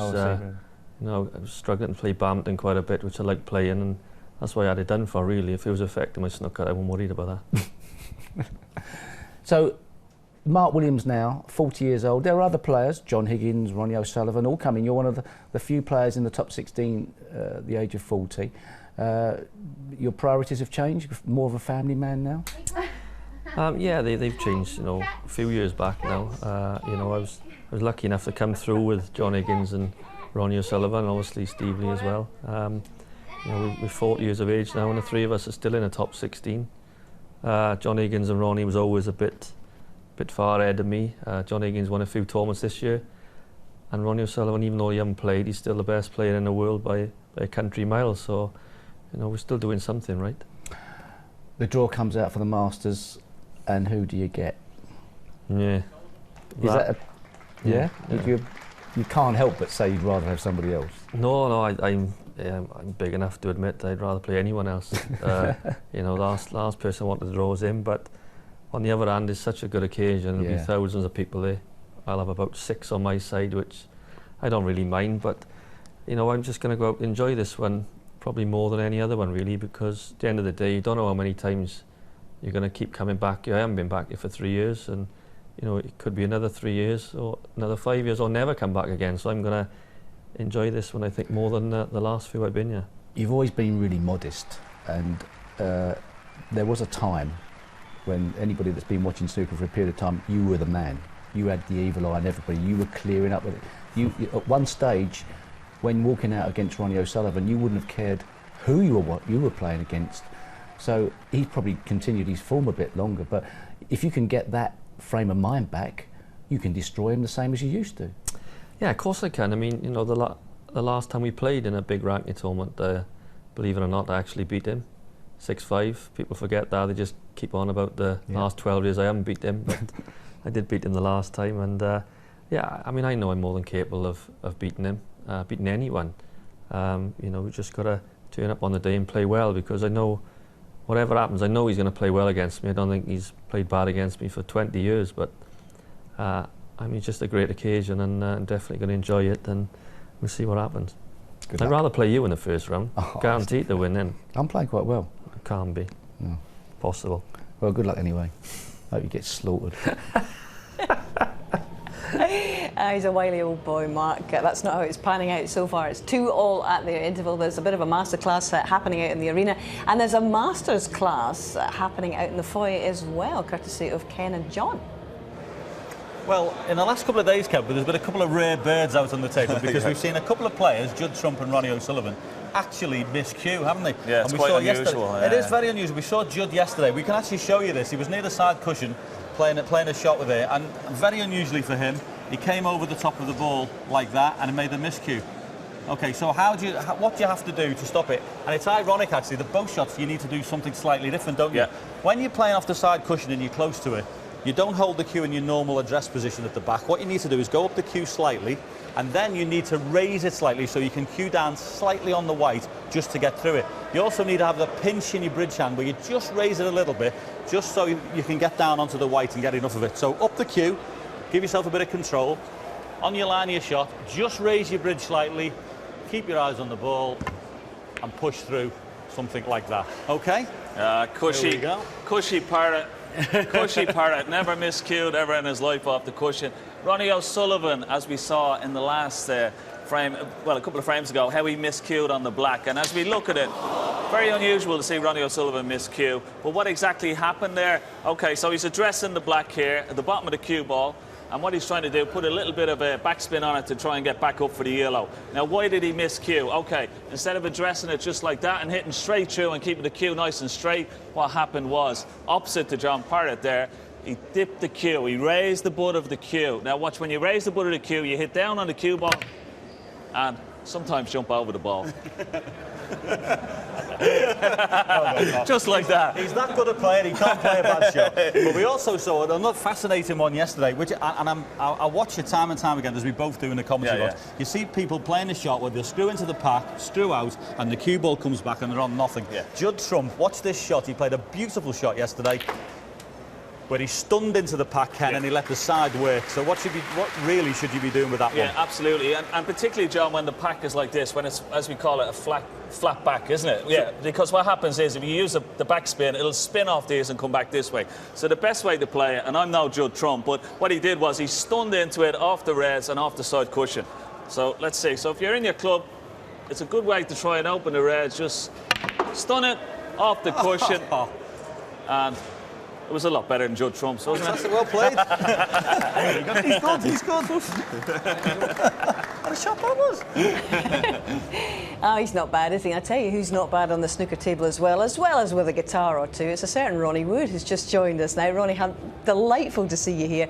A big snooker fan, a big fan of Ronnie, and of course a big mate and fan of Jimmy White as well. Yeah. First of all, impressions of this session so far and the atmosphere that it's generated. Yeah, well, Ronnie's breaks look higher than they really are, don't they? Yeah, they do. So I just said to him, it looks like if you had a 60 break, and he said, well, it's 230s, you know, but I said, well, you've gone storming into a 2-all lead at the moment. It's just like that, and so it's a good match. It is a good match, and obviously you've followed him for many years. It's been, what, 8.5 months since we've seen him on one of the big occasions. Nice to see him back, and why do you think he stayed away for so long this time? Well, because he can, I think. This is my booster before I go away on Saturday to start rehearsing for our South American tour. So this is my last treat before I go away, and I couldn't think of a better way of spending it, you know. Well, I bet you there's not a snooker table too far away, regardless of where you are, because when you were touring with the Stones, particularly in the early years, how important was snooker to you in terms of your downtime? Well, it's the only time that Keith and I could get any peace and quiet was to have a little match, you know, hit a few balls backstage. We used to take a snooker table everywhere. But nowadays we don't tour for that long, so, you know, we don't take it. But I have a lovely one at my home in Berkhamsted. I have my old Thurston's table, and I always remember Jimmy and Ronnie having grudge matches on it, you know. I got backache from putting the balls back, you know, I had the white gloves on. Those were the most memorable matches that you have witnessed then, would you say, in your own gaff? Yeah, and also they give me 80 start, and I cut it down to 70 start, and then 60, but I mean, that's as near as I can get to coming up to their scratch. Well, we always love to see you at the Masters, and it's usually an annual treat for you. How many years do you reckon you've been coming, not just to Ali Pali, but to the conference centre and the arena as well? Well, I remember, yeah, the old Wembley... Conference centre, yeah. I used to go there. Well, I go anywhere I can. I used to go to Sheffield as well, but this is a great one, handy for London. Yeah, exactly. And does this feel different in terms of the numbers that we've got? We've got 2,000 people in here. Does it feel different to any other venue that you go to? Yeah, I think it's a little more intimate, you know, and it's a good crowd and very warm, you know. I just saw Ronnie and Damien Hirst, you know, we always have a laugh. Yeah, it's a bit of a celebrity fan club he's got going there, isn't it, with you and Damien and all the rest of the guys. I think talent attracts talent, you know. It is. What for you is the appeal of Ronnie as a player? Why is he so magnetic and mesmerising as a player? I think it's great to see someone with a talent that he must have been born with, you know. I always kid him that he was born with a snooker cue in his mouth, you know. And you know, that's the way that he places the white is so natural, and it's just a joy to watch when he's on form, isn't it? And is that the reason that you were attracted to the style of Jimmy as well? Did the two of them share the same things for you? Yeah, entertainment value. You know, back from the old Alex Higgins days, you know. It used to be the fag and the drink and the whatever it was, and you know, so much entertainment value for the man in the street, I think. So are there any other snooker players that you would make a beeline for the telly for to watch or not? Yeah, Mark Selby tonight. I mean, I wish I could be here for that, but I've got a lot to do tonight. So this is good that it's fit in this afternoon. But there's so many great players. I really got interested in the Hawkins match last night, and you know, I just like a good match. But there's nothing like the very best, which I think I'm sitting next to the best, watching the best. You know. Indeed, yeah. Well, you are one of the best musicians that this country has ever produced. But sadly, as you know, Ronnie, we lost one of the best yesterday in David Bowie. And I just wonder what your memories would be of him and how you'd like to remember him. Yeah, well, he was my year. You know, we're both 1947, and I still, you know, God bless David. I shall miss him, and it's a bit of a shock, even though his health hasn't been well for years. But still, nobody likes to lose such a great talent. How did he change the music scene, do you reckon, all these years ago? Well, he just was, he used to do what he thought, you know, no matter how bizarre it was, he would see it through, whether it was from mime or from outrageous clothing or makeup, and just see it through as a natural thing, you know. Do you think you and the Faces and the Stones were actually influenced by some of the things he did directly or even indirectly? Yeah, I mean, we used to have a great laugh because he had a great sense of humour. And I remember the days when he used to write words by ripping up the newspaper and throwing them up in the air and seeing how they landed.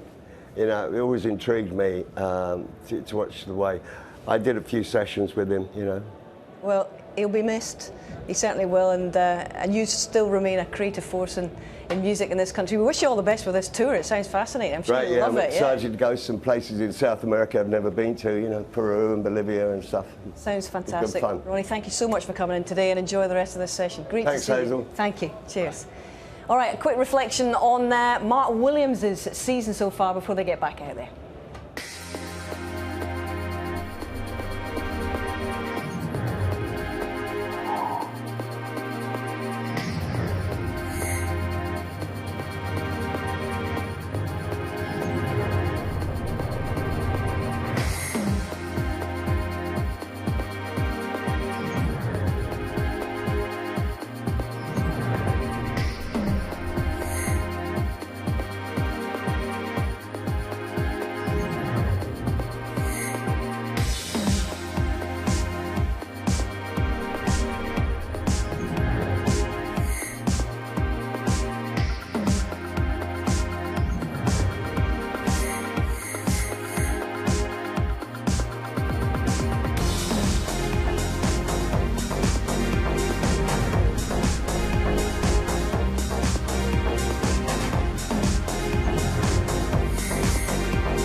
Well, you can see the pedigree of both players, and here they come. They both turned professional in 1992.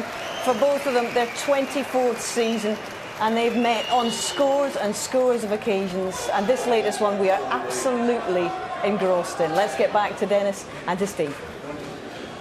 Thank you, Hazel, and terrific interview there, by the way, with Ronnie Wood. That was lovely to hear. Thank you. Frame 5, Ronnie O'Sullivan to break. Colin Humphreys trying to get this crowd to settle down.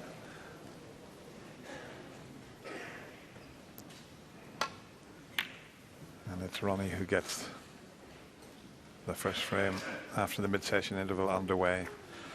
Got a little double kiss there which tied the black up. The red's finished up next to the black there. Doesn't usually happen when Ronnie breaks off. We see it happen so many times, but it's a pretty good break-off shot, though.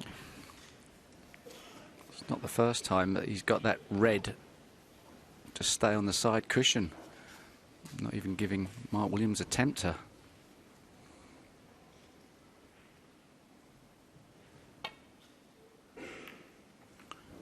He's played those well today.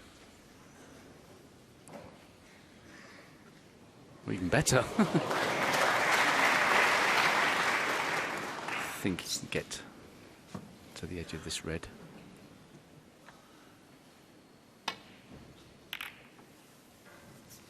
Well, he had to swerve it, and he's put a red over the pocket, but the black's tied up, the pink's tied up. How does Mark Williams get to the blue from here? Let's have a look. Has he got a slight angle? That's how you get to the blue.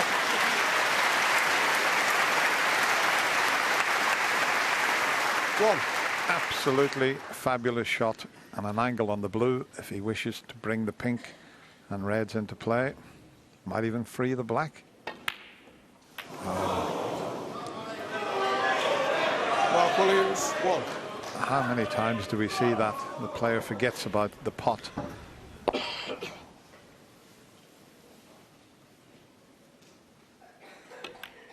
But at least he didn't leave anything.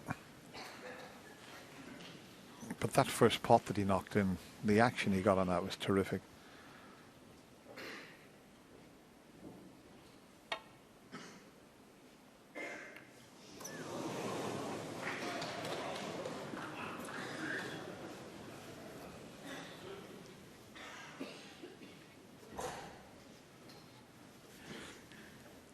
Mark getting a fair slice of luck early on in this frame.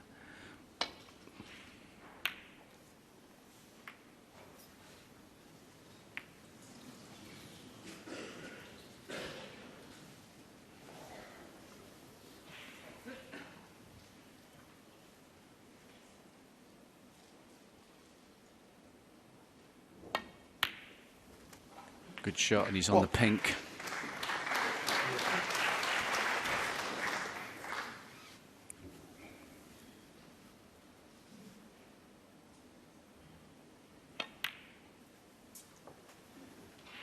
The course of this match seems to have turned, and it seemed to have changed after that miscue from Ronnie O'Sullivan. 8. Yeah, funny enough, I was talking to Mark Williams at the mid-session interval about this shot here, and it was as if Ronnie hadn't made his mind up, because Mark said, why didn't he just stun the black and go up? It looked as if he was trying to screw back, so maybe he hadn't made his mind up. And that little bit of indecision caused him to just dip the cue slightly, and that's why he jumped over the top of it. 14.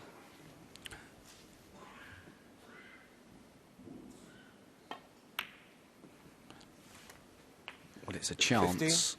but it's not a clear-cut chance yet, but Mark Williams looks to be in pretty fine fettle in the potting department, that's for sure. Is he going to be forced to try and open some reds up here?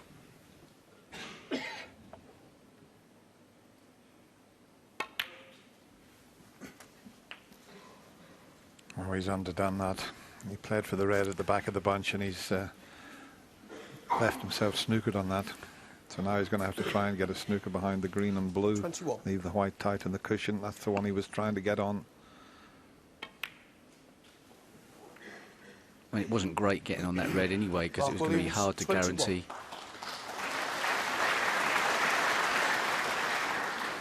Perhaps he could have considered going into the pack of reds, but it wasn't guaranteed also to get on a red anyway.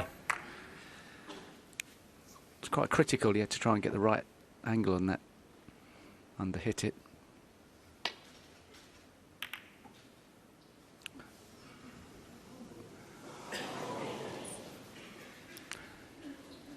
Hit that a little bit too thin.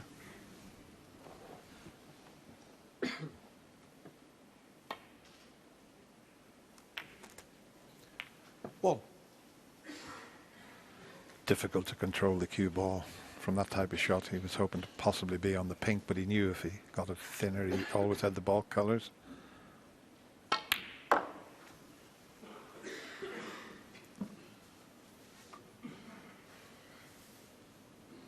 Four.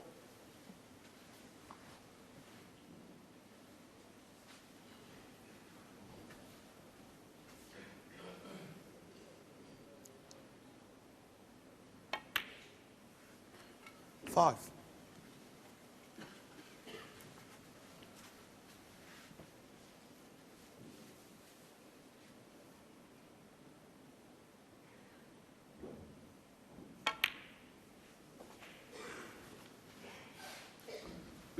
overscrewed a little way. 11. But now in playing this, he should be able to develop reds, should he so wish. 12.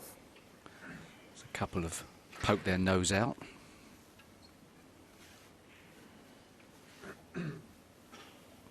Brown was a two-cushion choice to get on that loose red. And actually, if he had have played the brown, he would have been guaranteed straighter on this red. 14.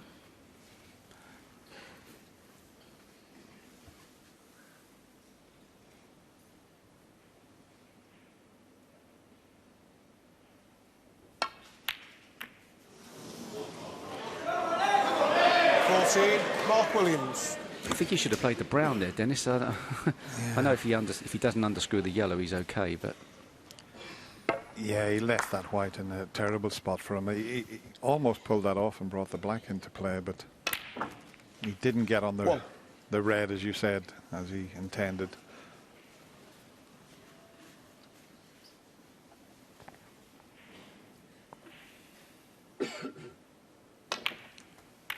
And Ronnie immediately taking the opportunity of opening all the balls up. There's going to be lots of twists and turns in this match, but that really has opened things up. But back to Mark Williams, he had a great chance there. And I was just thinking, having lost the two opening frames and winning the last two, if he had have gone on and won 3 in a row, he would have been a handful. Still an awful lot for Ronnie to do here. 16.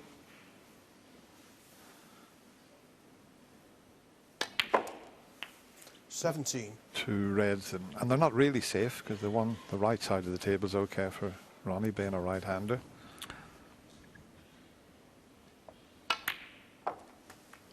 well, the one along the top cushion certainly not safe. 24. 25.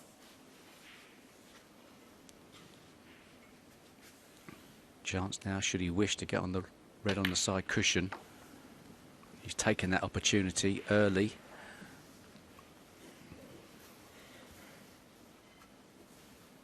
$31.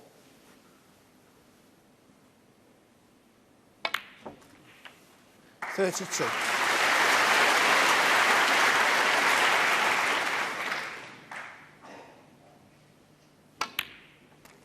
Could also take the opportunity to get on the red on the top cushion. 39. That's the second last red. 40.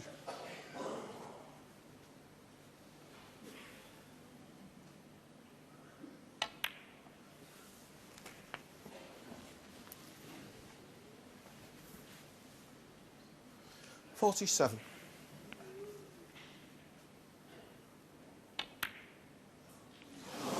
No. 47.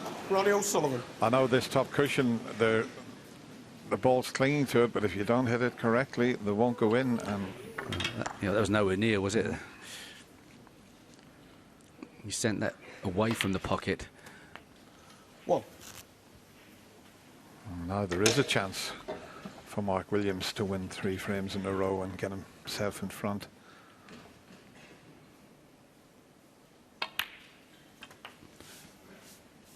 Well, chose the red into the middle pocket. 8. Nicely on it this time. Trundle through with a cue ball. 9. This would hurt Ronnie O'Sullivan.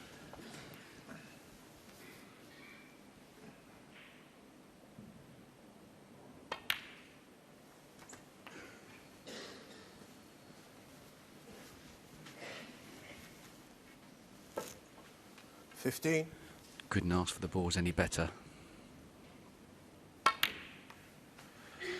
Yeah, and he doesn't have to worry about getting from blue to pink. The green, the brown and the blue would be enough.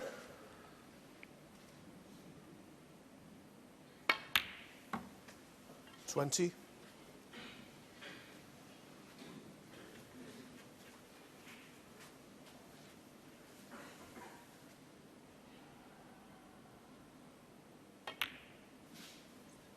24.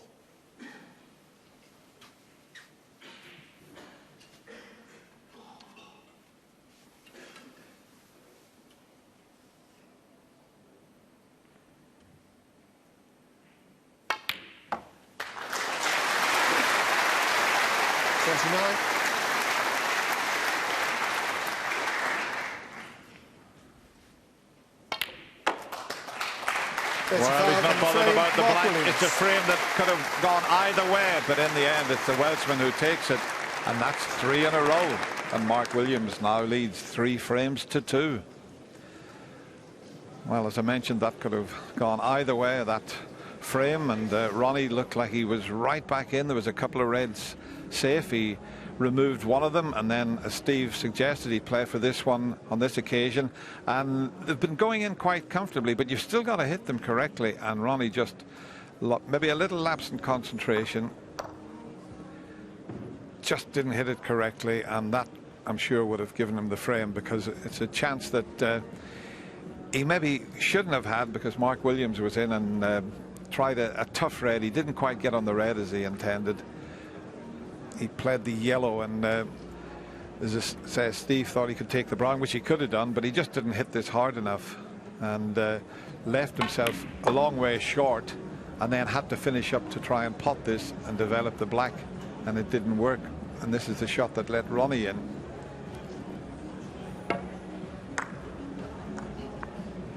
Yeah, it's a fascinating match. I mean, it's been a decent standard, but if you looked at the breaks, Ronnie O'Sullivan's highest break so far, 47, and he's on the back foot all of a sudden.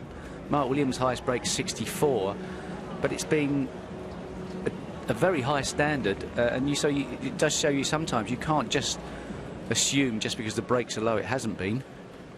But Mark Williams, one of the greatest predators the game's ever seen, and he'll smell the weakness. He'll smell some blood. Frame 6. Mark Williams to break.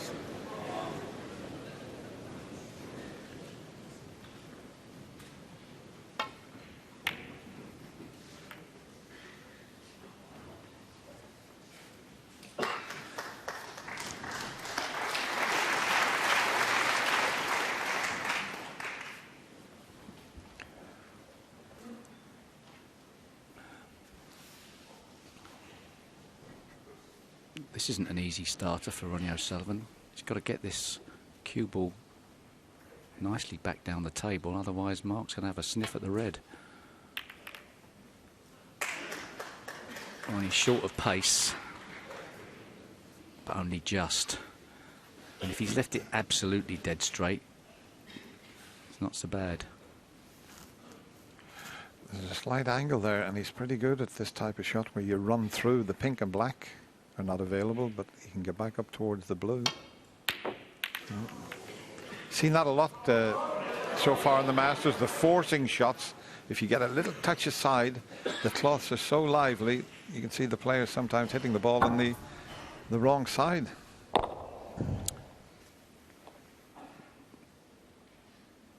Did that big interview with Mark Williams, and he was saying that perhaps the part of his game that he feels isn't as strong as it used to be is the long game.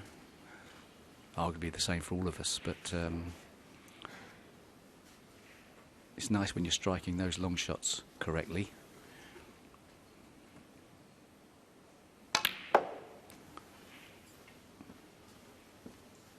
He's overhit that. Don't tell me he snookered himself.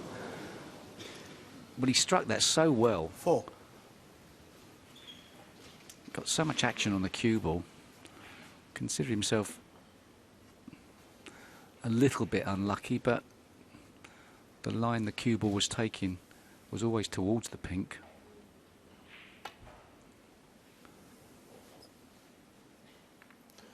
Ronnie O'Sullivan, 4.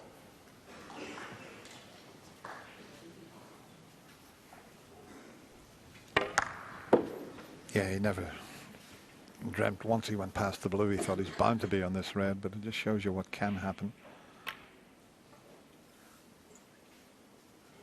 It's all about fractions, this game at times. It's not the greatest shot in the world.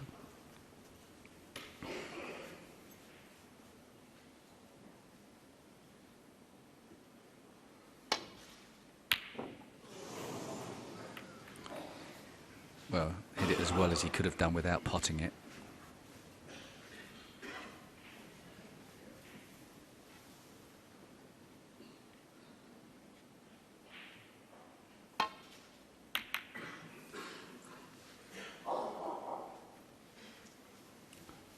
Four cushion safety and an excellent one as well.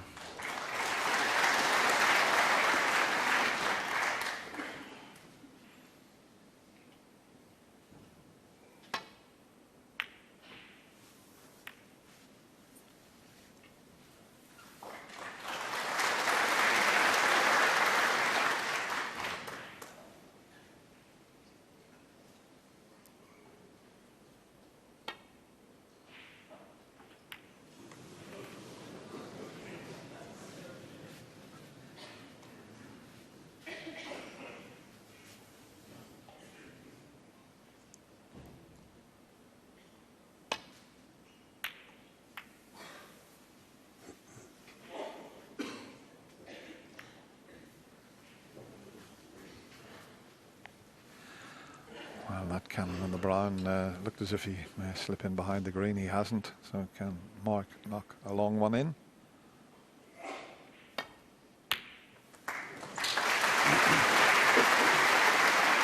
One. A terrific chance now. If he can drop on the red, probably this near the black spot would be ideal.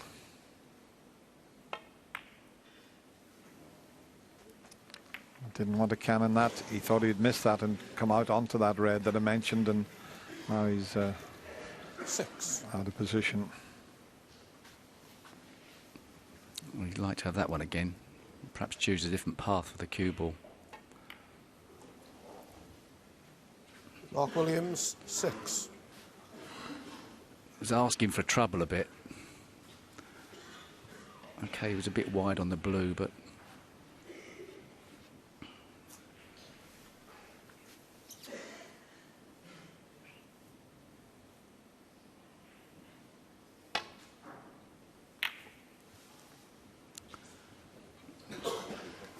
Ronnie's gone off the boil completely here.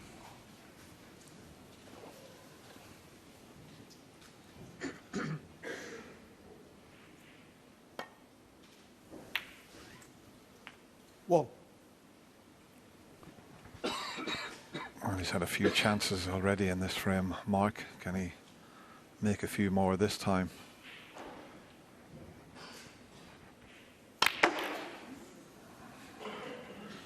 Well, that hasn't worked out.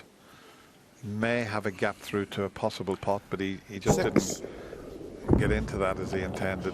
Well, that was a very advanced shot he was playing there. He was trying to curve the cue ball round the pink. And with that red by the black spot, I thought perhaps the right shot was to play to clear the black spot. Well, he's letting Ronnie off the hook here. Mark Williams, 6. The chances he's had in this frame to have only got 12 points on the board is frustrating for him. 1. Does the yellow go? Don't think it does. Yeah, he's not on the ball, is he? No, there's just little things happening here. Well, he's faced with a very difficult... big black, big blue. Do you fancy, Dennis? Safety? Well, I don't think Blue? he played the safety shot. Black. Go on, stick. Well, it depends which will get him onto the red. I mean, they're both difficult pots.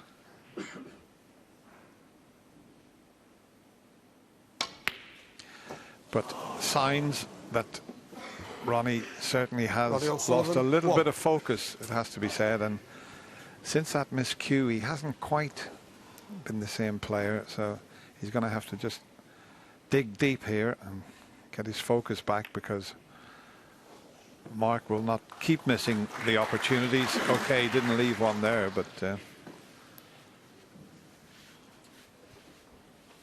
Clever little safety shot, keeping the advantage. Don't think you're going to...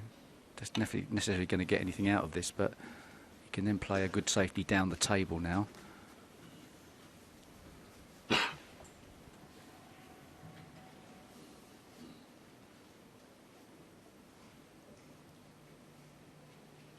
Can Probably get in behind the yellow.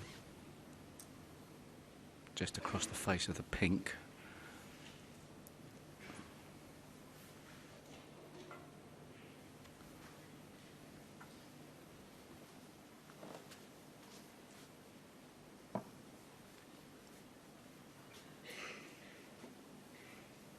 Yeah, it looks as if that shot's available to him, just a little thin one. Missed the pink, missed the yellow.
Very nice shot.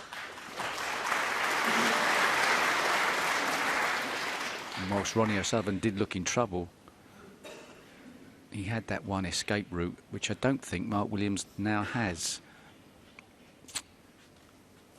So perhaps round the back of the blue off the 2-ball plant that's together.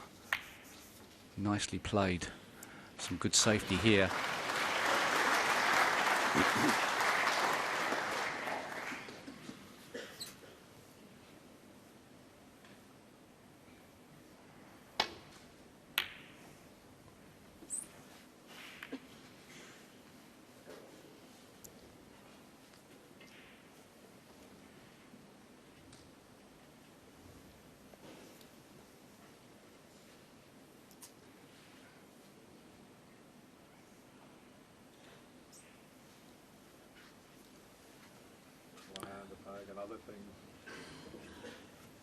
He's got a route off of the 2 reds that are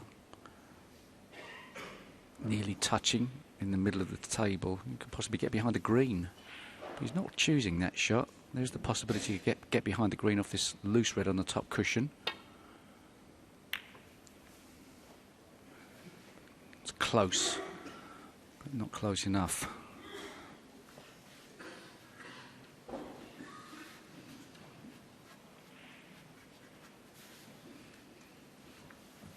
Good safety here.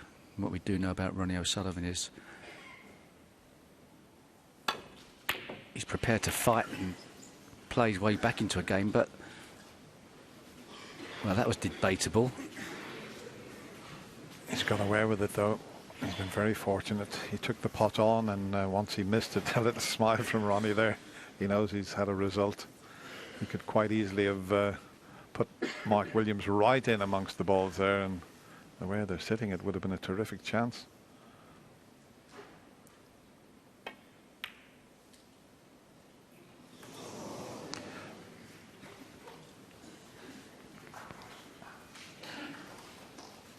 As long as he played for the outside jaw on that shot, it was a low risk possibility.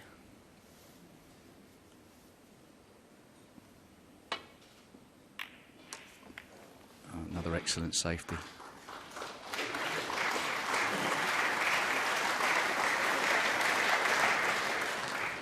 Tough these days to get your opponent in real trouble from the safety department. That's why one of the reasons the game's become so much more attacking, I think.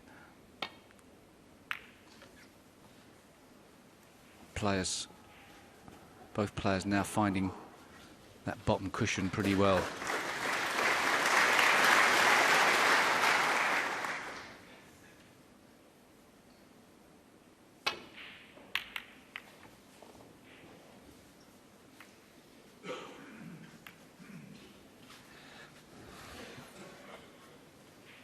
going a bit awkward now. There's 7 reds going towards the left side cushion, and don't know if he can take the pot on. It's a shot to nothing. Might be able to here. Yeah, he can do it.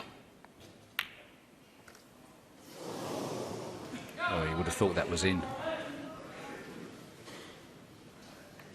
When he saw that white ball going down the table, when he saw the contact on the red, he must have felt it was in.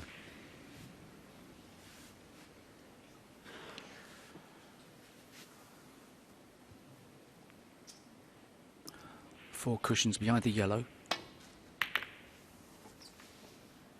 And 3 cushions behind the yellow. Bit unfortunate perhaps that that red ball's come out.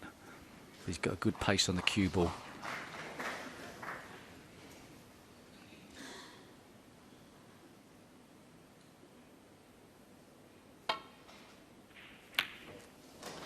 Well, Dennis, that was missable, and when Mark Williams is playing and stroking the ball's length of the table, he doesn't seem to have any trouble with his long potting. There's no better player at that pace. You know, he's so confident in himself with that type of shot. He's a bit unlucky not to have dropped nicely on the pink there, so he's having to take the yellow. Has he got a slight angle here? Not much. Just enough, though, to get the cue ball back up the table. And how's your luck, Mark? Not bad. 3. Well, obviously the yellow was relatively close to the pocket, but how well did he strike that?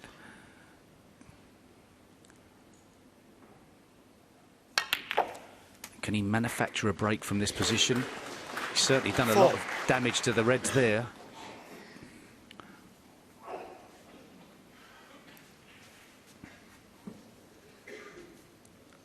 He's now giving himself a chance of making a frame-winning break. I think he's beginning to fancy the job here today. Obviously, he would have been the underdog in the match, but Mark Williams knows how effective he can be, given enough chances, that's for certain.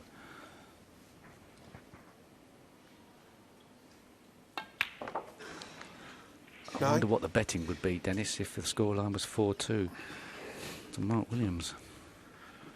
Well, I know Ronnie's had the better of Mark over the years, but the last time they met, that was last season, Mark defeated Ronnie 6 frames to 5. That was the best of 11. That was in the quarter-final of the International Championship.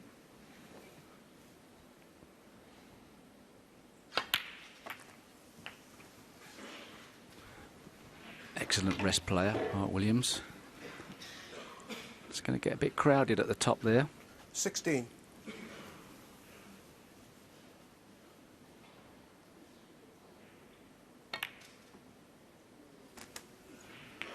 $17. He just floats the ball into the pocket. Mark Williams just strokes it beautifully. Needs to really get a few high-value colours with these reds to make the chances of getting over the finishing line a certainty. 19. Well, if he can get on the black in such a way here, he could then just play a cannon onto the blue and free the 2 reds that's close to it. So he'll already have worked out his strategy. The players do think at least 2 or 3 shots ahead.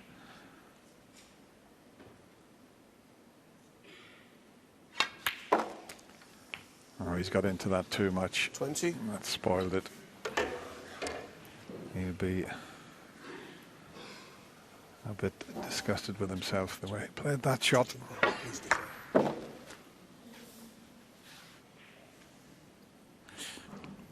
Really didn't get enough backspin to kill the cue ball there. Blue ball. Touching ball on the blue helps. Can put the yellow safe, perhaps. No, rolled off. Mark Williams, 20. Ball looked like it rolled off a fraction. His reaction said that anyway. Yeah, that's where you have to nominate the ball, because he's touching the blue. He had to nominate whether he was playing blue or yellow. So the referee will always say in that sort of instance, name the colour, please.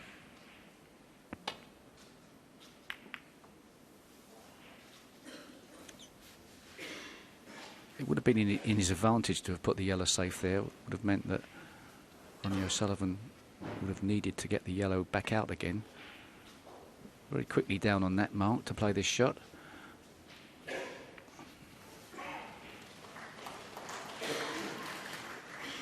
Can he get it in behind the green here? There is a chance he can do that. Has he got enough pace on it?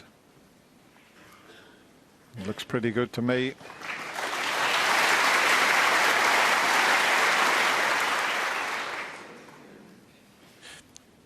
Relatively easy to contain the situation from here. It's going to be hard for a while to either player to force an opening.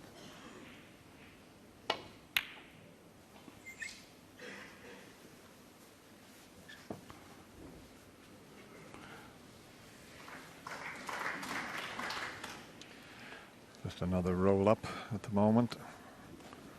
It'll take a little bit of sorting out because of the way those reds are situated. The 27-point advantage that Mark Williams got is stronger than it would be if the reds were all in the open.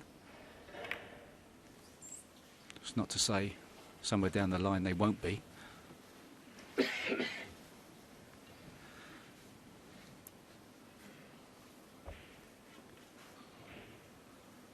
See, he has a shot on here, but he's reluctant to play it, Mark. He could come off the top red of the three on the cushion and try and go twice across behind the green, but he would be opening all the reds up, so that is not an option. It's too risky. Yeah, in this situation, Mark Williams is saying to Ronnie O'Sullivan, you're going to have to play the riskier safety shots. You're going to have to try and open them up and take a chance that they don't move into potable positions. I'm quite happy to contain the situation.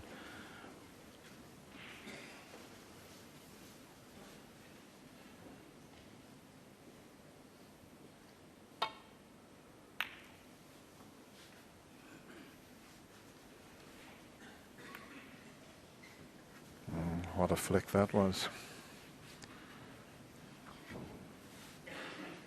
Full ball on the yellow, and Ronnie would have had a chance at the red into the right corner, but he snookered on that. And this is tough. Where's the black? Foul. Unbelievable. Mark Williams, 7. Played it well, but you can't anticipate something like that happening. Hasn't changed things massively.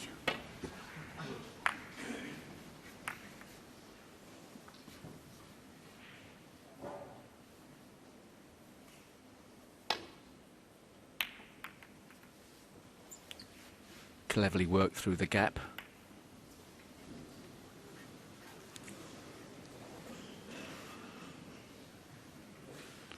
Well, this red over the left corner has to be played, really.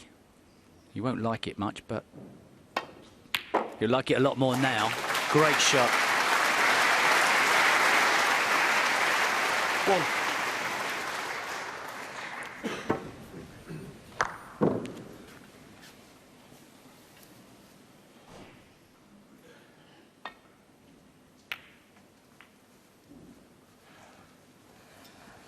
Needs to pull up, and it's just about okay. Just hit the yellow a little bit thinner than he anticipated. 4. But he's looking in great shape here, is the Welshman, it has to be said. Lost the 2 opening frames. And every chance now of making it 4 in a row, and the whole match has swung round ever since Ronnie miscued on that black off the spot.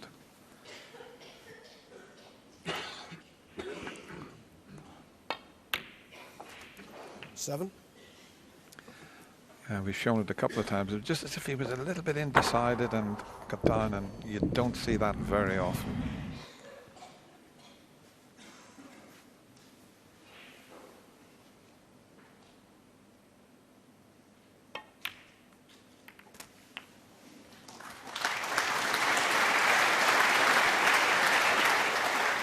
Now you see 46 ahead, just this red, and it will be 4 in a row.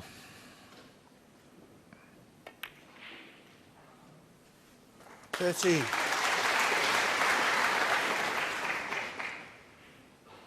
It was always going to be a tough match for Ronnie O'Sullivan, having had so many months off, but he started so well that all of a 20. sudden it's Mark Williams that's doing all the damage. 21. Yeah, and amazingly, I suppose from Ronnie O'Sullivan's perspective, looking at the draw coming into this match, whilst Mark Williams may not be the force he was at the turn of the century, 28. he's a big occasion player himself. Perhaps it was a tougher draw for Ronnie O'Sullivan than some others in the tournament. 29.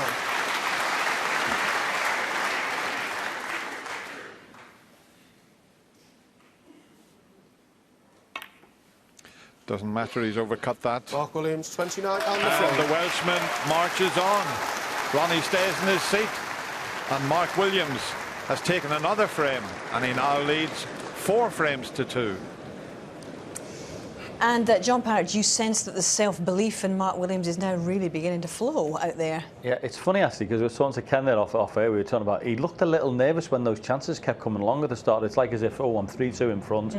This is a great opportunity. Ronnie's not quite at it, and he only made 12 off the first couple of opportunities, and he looked a little bit nervous to get over the line. But what I will say about him, and from the years of playing him, there is no one better at scrappy and awkward frames of playing a frame of snooker to win it than Mark Williams. He's brilliant at everything else, but when the balls go awkward or scrappy and it needs to be done, he is top class at it. I tell you what, he gets down very quickly when he's playing the safety shots. He's reads the situation in a flash. A really rapid safety exchange there, wasn't it? Yeah, and he was playing the cat and mouse game, like as Steve Davis said. He's trying to force Ronnie into making, bringing the balls out. But those type of frames are perfect for Mark Williams. You know, the reds on the side cushion, Ronnie getting frustrated, Mark just playing the cagey game. But it just goes to show, no matter how many times you take off like big longevity spaces without playing competitive matches, you're going to come back a little bit rusty. And Ronnie, without a doubt, no matter how much exhibitions or even the Championship League, which is not in the same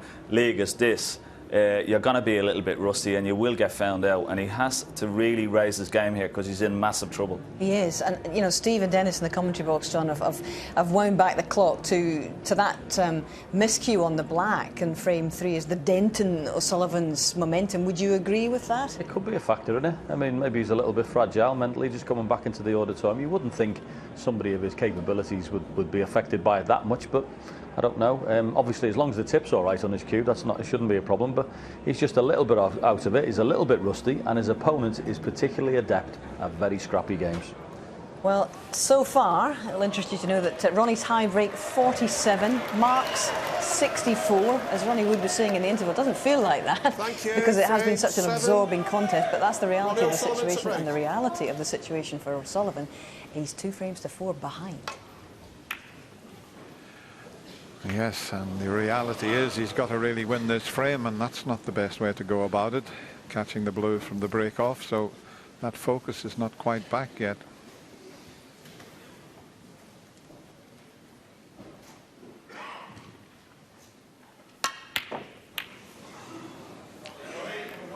He had to screw back there. The pink and black were tied up. I'll tell you what, they're certainly tied up now. Look where the black's finished up.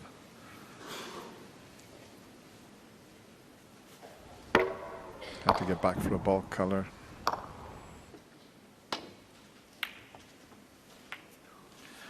And every indication that we could have another scrappy frame with the black going into the pack. And as the boys in the studio said, Mark Williams doesn't mind that at all. He can mix it whatever way you want.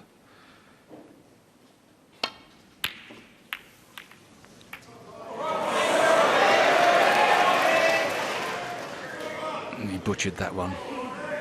And he got the pink and black out. Certainly the black. What an awful outcome from Mark Williams' perspective.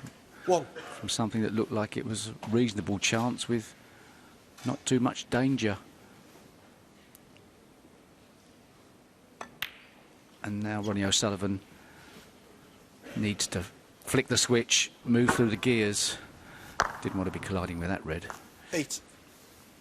And if any player can go from 0 to hero, it's Ronnie O'Sullivan. 9. And it usually doesn't take him very long to do it. So this is fascinating to see how this frame's going to pan out. He's got another, what, let's see, maybe 3-4 reds available to him. 16. 17. So let's see if he's got that focus back again, and can he start playing the way he started the match? 24. A little bit under hit, perhaps. 25. Nicely recovered.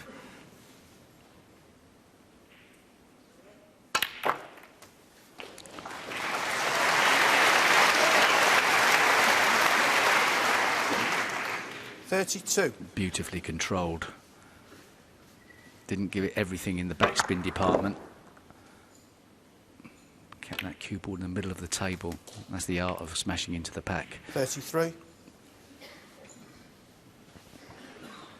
He was on all blacks there, and when he opened the reds up, there was every chance he could have stayed on the blacks, but he had to go up for a bulk colour because of where he finished up.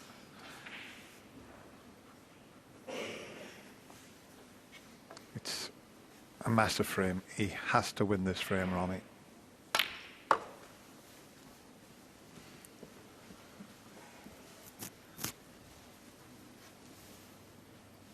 $37.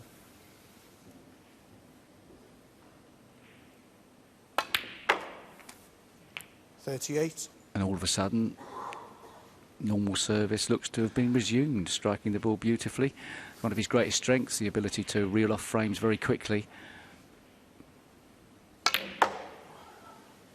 How well did he strike that left-handed? Well, he's had to play it with top spin. 40. Yeah, top spin and left-hand side with the opposite hand. That was special. 41. Made it look so easy. No reason now why he can't go on to secure the frame. But we've seen what happened on a black earlier on when he jumped over. But this shot here, loads of topspin. 48. Loads of left-hand side. Played to perfection. We don't usually think of Ronnie O'Sullivan in terms of having to fight his way back into a match because he makes it look so easy, but I think he's digging deep here and showing great character. 49. And the range of shots is just wonderful, but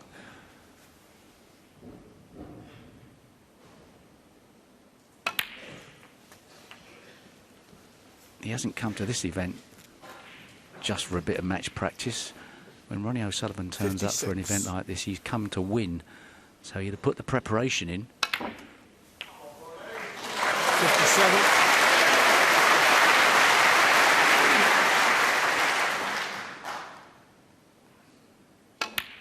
What a recovery that was, because he played a pretty poor shot to leave himself straight on the red and then to knock it in at that pace 64. and screw back off the cushion.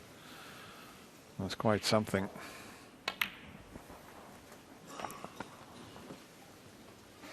$65.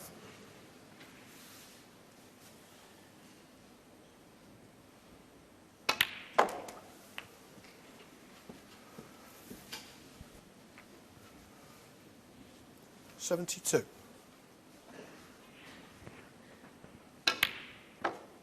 $73.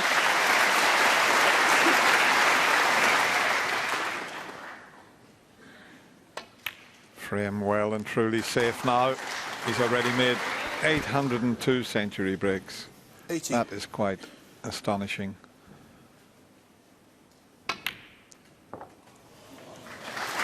81.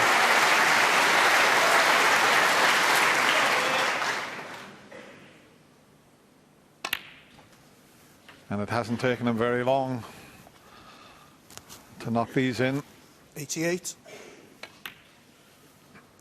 So there's 89. no rust there, I can tell you, the way he's taken these. Possible 139 on, although I would assume that he might play it as a 137. Not sure what the highest break is. 96. Yeah, I think it's still 137. Mark Allen made that. And there's £10,000 for the high break prize. I necessarily think Ronnie might not be aware of that, and I don't think he'd even think that 137 would end up winning the highest break.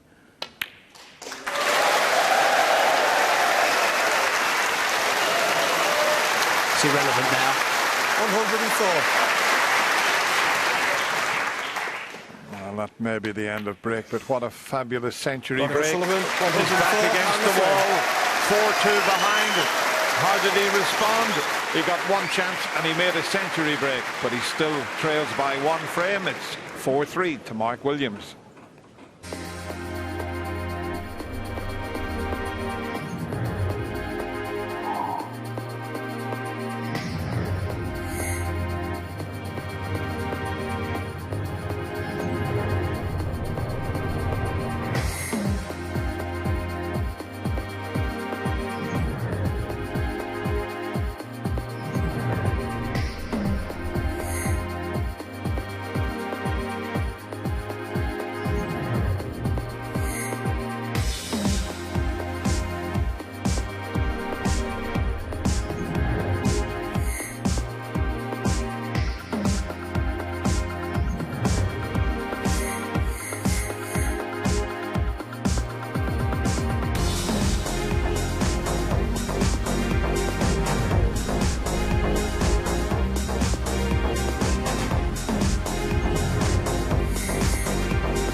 Yes, you've just seen Ronnie's 58th Masters century in the 803rd of his long career. In fact, Ken, you were saying that he talked about getting to 1,000 and perhaps needing maybe 3 or 4 more seasons, which I guess for Ronnie fans is positive because he's talking about that. Yeah, it's certainly one of his goals, there's no doubt about that. But, you know, it couldn't have come at a better time this century because he needed something just to get him going again because the frames have been so scrappy and he's been bogged down and, you know, blacks and pinks going safe and reds going on cushions and it's been difficult for him to get any sort of momentum. But he needed a century in quick fire succession and he's up and running and hopefully it will be the start for things to come. And just to underline how important that 7th frame was in the minds of the bookmakers anyway, Mark Williams is 2-1 on favourite for the match and Ronnie's now become favourite for the match as a consequence. Wow. It changes that quickly, and it was a fantastic break.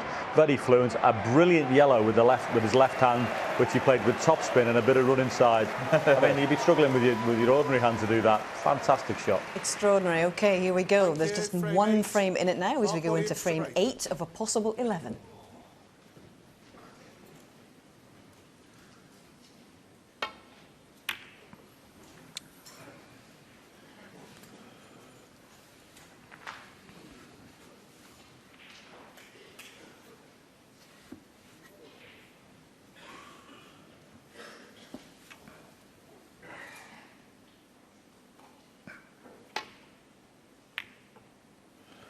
We sent the red over the corner pocket. Not good. Got a good cue ball, but didn't think he'd double the red over the corner, but he did. Oh, a bit unlucky. He tried an exhibition type shot there with a lot of top spin. And they're so lively, these played just top spin and hoping to stay on the black, and it just kept on creeping towards. This is thin. Surely he can't cut that in.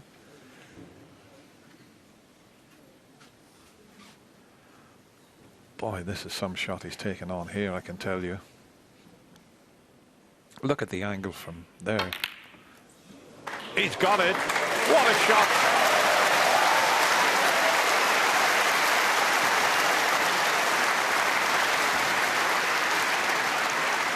What a cutback that was. And he's a bit unfortunate by the looks of things, but dear me, they don't come any thinner than that.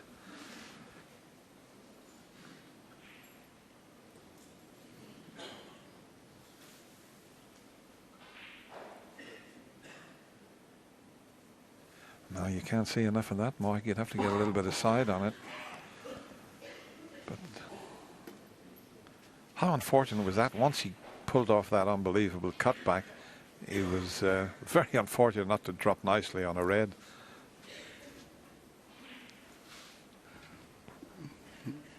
nowhere to play safe.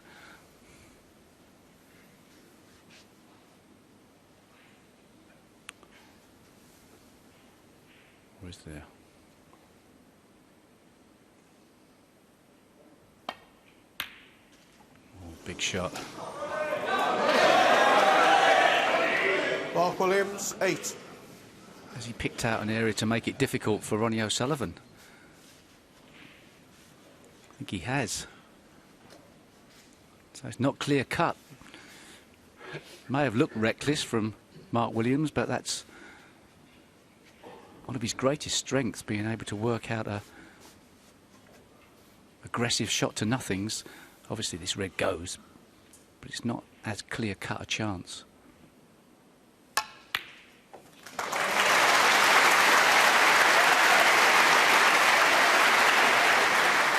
How well did he strike that, though?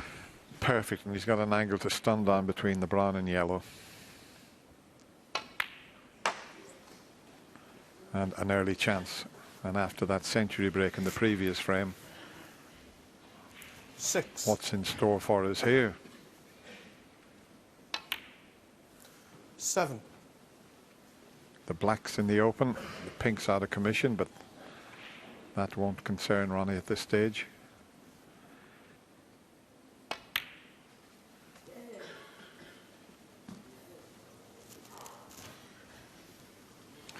Red, blue, and then up for the 9. reds that are close to the black.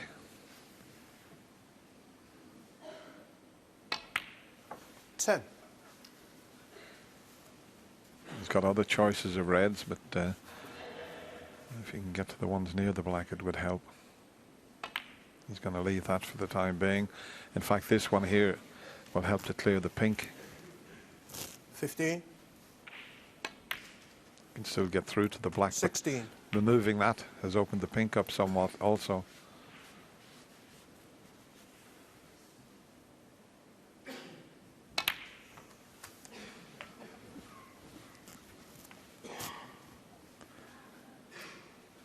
$23. 24. Previous frame lasted just over 7 minutes. How long is this one going to last?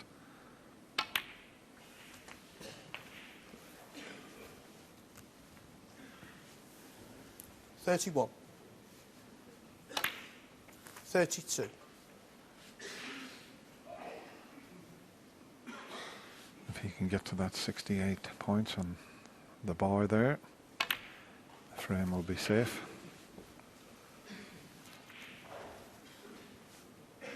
39.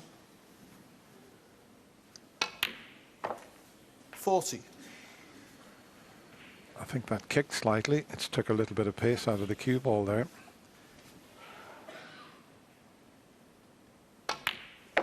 I finished dead straight on the blue because of that contact. Just see the red jumping, but still okay. 45. 46.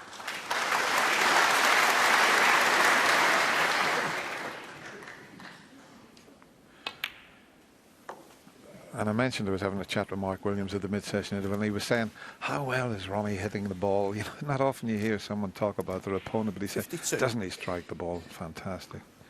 Yeah. I think the main burners have been ignited here.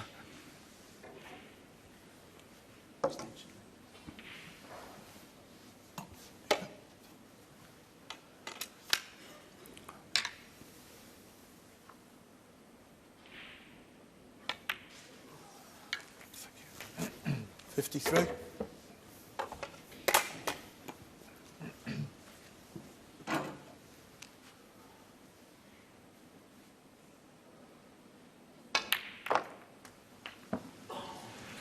It's always risky when you're having to play cannons, but he had to do that time, and it hasn't worked out for him. 60. He's 52 in front. Needed a few more pots to secure the frame with one visit. Ronnie O'Sullivan, 60.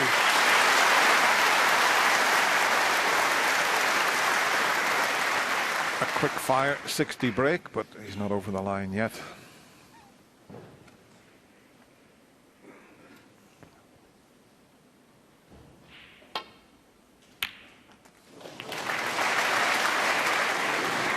That's unfortunate. He may be forced into taking a very difficult green now.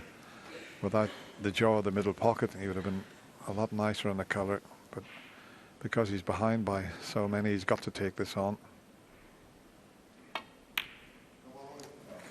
Great shot. I say a great shot. He's come up a bit short, but he put everything into the pot there. 4.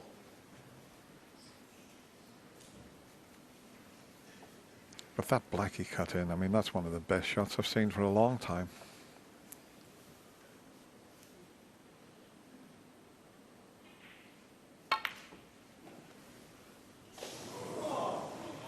Mark Williams, 4. I think Ronnie O'Sullivan can get to this.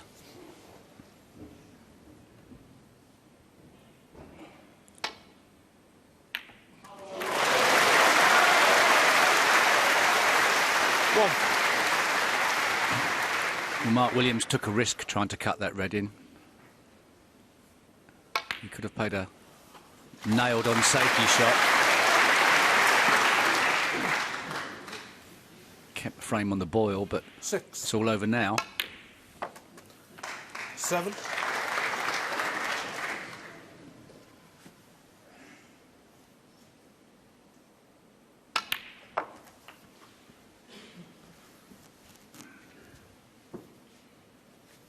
14. 15.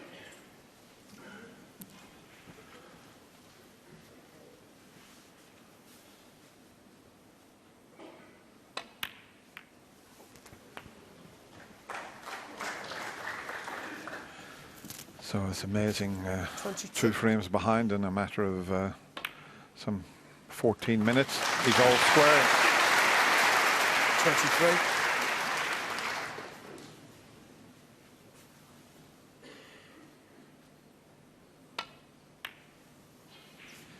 Got a bit of a kick Ronnie on that, but he O'Sullivan, wasn't really 23. concentrating on the pink.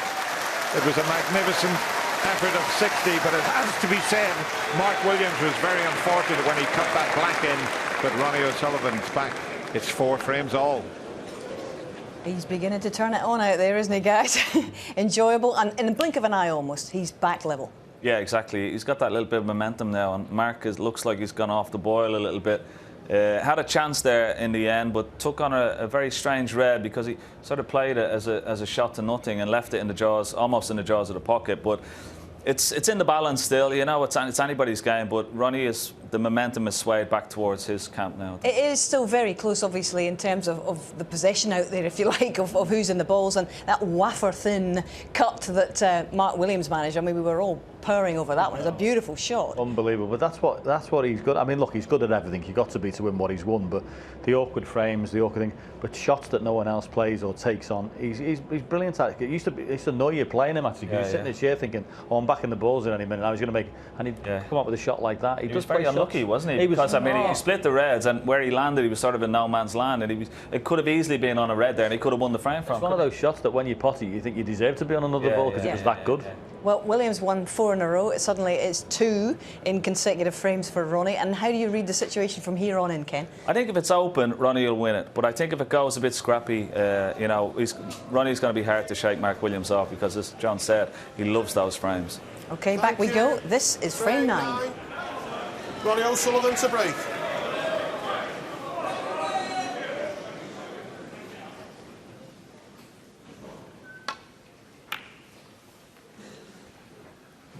Great buzz around the crowd again after those 2 frames from Ronnie O'Sullivan. They have been very fair, the crowd. Mark Williams has had a terrific reception from them also, with some of the snooker that he's produced.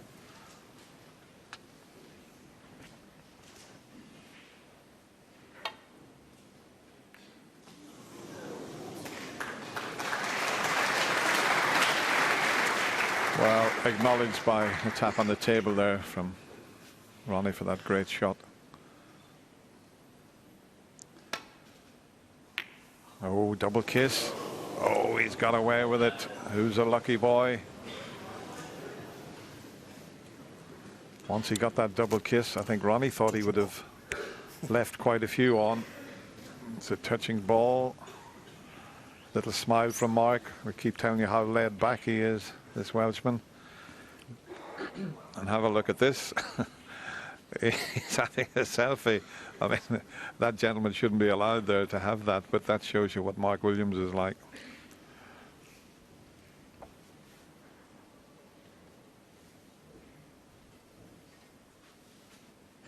Imagine coming up and asking you for a selfie, Steve, if it had been around in your day.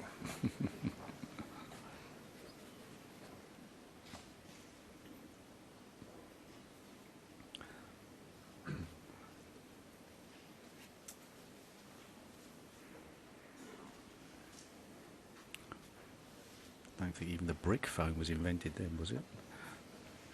What has he spotted here? Is this plant on, or can he make it into a plant? Possibly. No, he made it not into a plant. It was a plant until he overcooked it.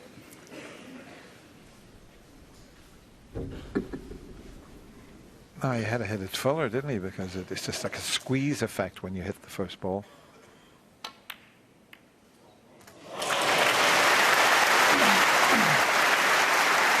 One.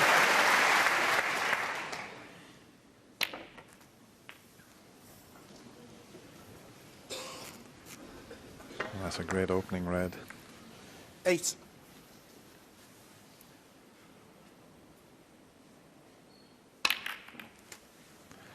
Never easy. He didn't get on the red as he intended, and difficult to judge when you're screwing back, hitting other reds. That was a great attempt to keep on the black. He overcooked it. Ronnie O'Sullivan, 9.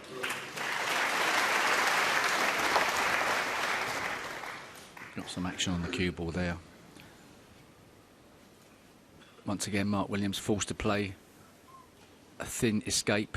Shouldn't be too difficult, not that thin. Oh, he's missed it completely. He's missed a couple up and down the table, hasn't he? Ronnie O'Sullivan, A lot of 4. shots he's played well, but... Jan, can you have the screen up, please? Yeah, Colin Humphreys just asking Jan Verhaas to get the screen up just to show him exactly where the cue ball was. Left a bit. There's Jan Verhaas, who's on the scoring today. Just a fraction the other way, Jan's saying. Okay. Right. Can he just catch the edge of the red this time?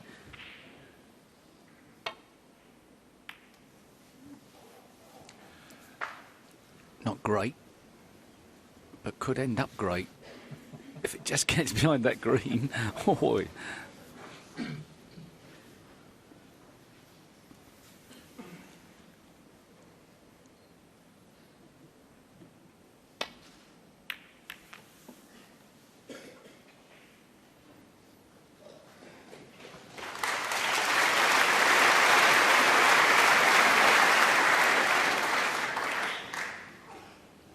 Ronnie O'Sullivan seems to have cut off paths back to the bulk area for Mark Williams. So what can Mark work out?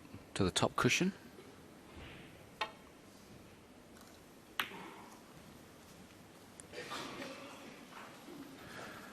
Yeah, I tend to say the top cushion, which it is on the snooker table, but for people watching at home, it's the bottom cushion on their screen. It's a bit tough to call, and I always say behind the black spot, the cushion behind the black spot.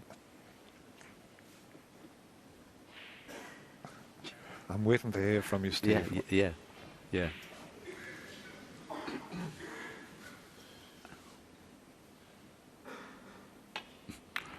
So what should we call it? The top cushion, the bottom cushion, or the cushion behind the black? Okay, the black cushion and the bulk cushion. Let's make a committee decision. That is the bulk cushion. You can see enough of this.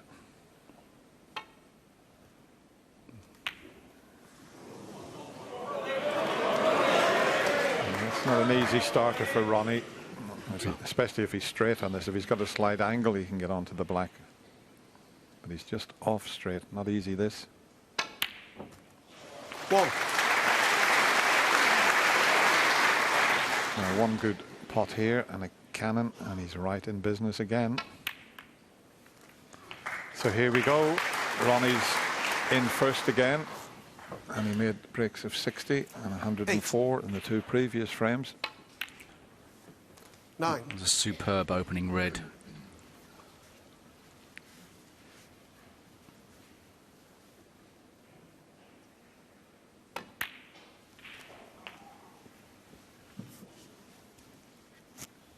He started off this match looking fine 16. form. And as things are currently, it looks like he's going to finish off the match in fine form. 17. You never know if there's another twist in the tail, though.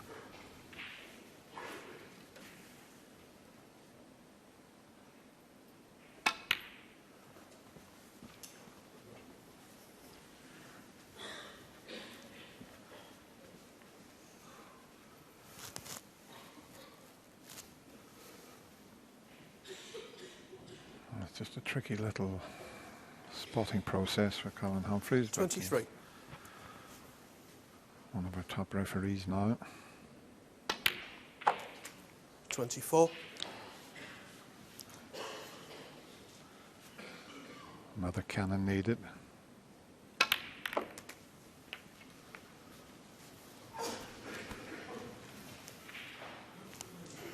$31. Could have worked out better. Closer than he would have liked to this red. Made it look very 32. easy. Easy to jab at those ones.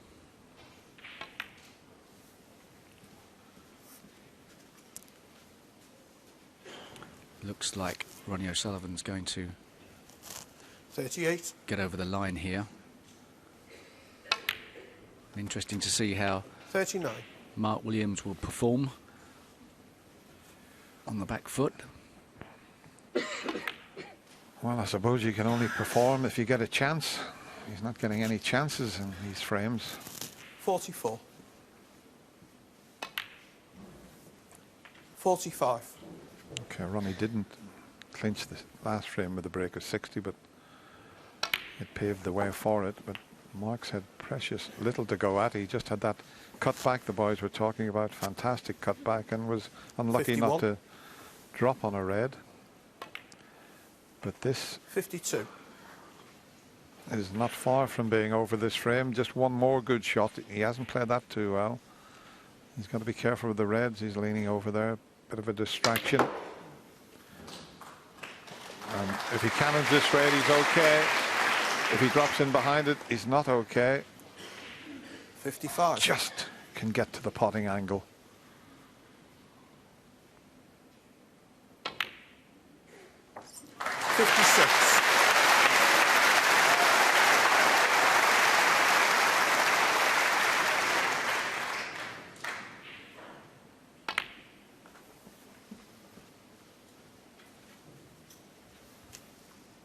$61. 62.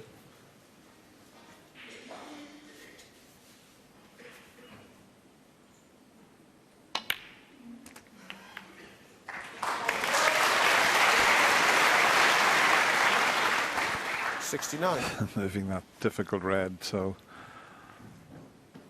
although the frame's safe, he's 70. set himself a target of a possible 1,000 century breaks in his career. He's 197 short of that. 77. What a feat that would be, but you wouldn't put anything 78. past this player.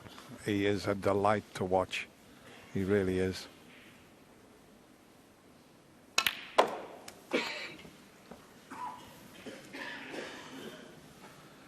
$85.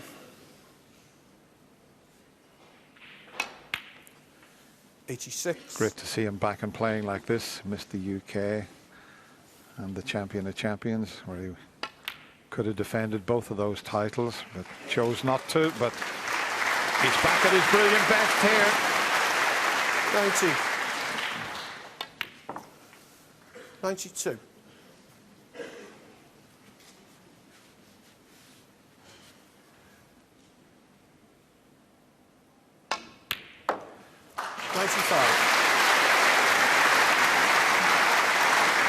They've had 5 centuries so far in this year's Masters. It's a certain 99. 6th.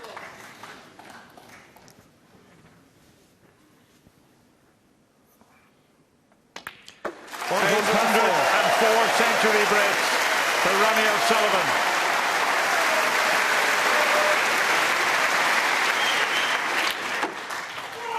And a little exhibition shot to finish it off with. 110. And this crowd at Alexander Palace enjoying every minute of this. 117 on the frame. The rocket really is on fire as both players leave the arena. Mark Williams has got something to think about. He can't get to the table. Ronnie O'Sullivan leads 5-4. And in the small matter of 27.5 minutes, he's completely turned the match on its head. This is the title of his new book, How to Turn a Match Around in 20 Minutes. Absolutely fantastic. 2 centuries and a 60 break in the blink of an eye, and all of a sudden a match that you look like you're going to win, you are now 5-4 behind if you're Mark Williams. Can you see Mark getting himself together to force a decider here? Well, I think he's going to get a chance, you know, but, you know, Mark has had a couple of chances. He had a half chance at a long red that he normally gets. You know, when he's hit it by, he's missed it by quite a bit just at the beginning of that frame, and Ronnie got in, got a good first red and made a wonderful break. But he has got chances, and as John said, when he got a bit ahead, it looked like he started to close up a little bit, didn't he? That he's not been used to that position for quite a while, particularly, you know, at the Masters. So I think he still get a chance, but whether he's going to take it now the way Ronnie has played, it's going to be difficult. He'd been closed out for so long. He'd lost 4 frames in a row. How is he able to suddenly produce as quickly and as dramatically as that, John? Talent, just simply talent. He's just an absolute class act. He's been obviously, he's massively experienced. He's won 5 Masters, 5 Worlds, 5 UKs. He knows what to do. But it's just the ability to switch it on and go through the gearbox that a lot of other players just don't have. Yeah, it's a beauty to be able to do that. It's not easy to do it, just to be able to switch it, get into gear like that. And he's one of those few players that can do it. And when he's in full flow, there's nothing better to watch. Even for us watching it here as players, played against him, experienced it against him. When you're sitting in the chair, I bet Mark Williams is probably just, you know, just enjoying it, you know, watching it. It's just beauty at work. It's actually what makes you sometimes a little bit uncomfortable being in front, because you know that he's capable of that. So sometimes when your chances come, you can try and be a little bit too careful with your chances. And in that respect, John, it does remind you, maybe not in style, but certainly in terms of that Brinkman ability of Mark Selby, who just never, ever gives up. In fact, he's more dangerous when he's coming from a position behind. Yeah, and Ronnie will be aware of, you know, Mark Williams' experience as well. He knows he's not going to throw in the towel. He's going to have to produce that, you know, when he does get a chance, Ronnie O'Sullivan. But I wouldn't count Mark Williams out yet. He's a champion, and he never throws in the towel either. I'd love to see this match go just purely to a final frame decider, for everybody's enjoyment to watch it, just to see what's going to happen in it. I'd love to see it go 5 each. Well, I think many people at home would as well. Mark Williams is still out, still collecting his thoughts before this next frame, the 10th. And it's interesting because I'm sure there'll be some interested spectators in the aforementioned Mark Selby and Ricky Walden, who'll be playing tonight. The winner of that one will be meeting the winner of this one. Now, either way, that's got a very high quality affair written on it as well. But let's get back to the present. This is frame 10. Is there something left? Is there another chapter of this brilliant match to be written by that man there, Mark Williams? He's got to do it now, or it's all over for his year at the Masters. Here we go. Yes, and Mark's still having a little bit of fun with the crowd, Thank you. so he's still Frame 10. Mark the Williams relaxed to break. Mark Williams, and he looks pretty comfortable there as well in his seat. That's the beautiful Waterford Crystal Trophy that they're playing for.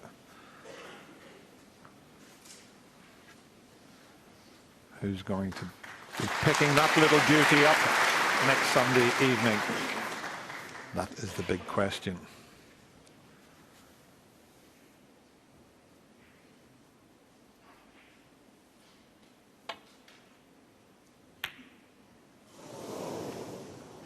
Well, He's got a chance. It was a similar type shot to the one that Mark missed the other side of the table in the previous frame. Now, what can the Welshman produce here? And John Parrott wants to see a deciding frame. I think everyone would love to see that, but I don't think Ronnie O'Sullivan would like a last frame. He wouldn't mind it, but he'd rather get it over with in this frame. 8.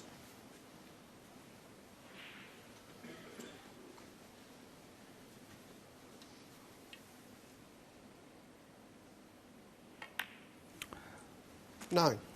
Those two reds close to the black have got to be sorted out.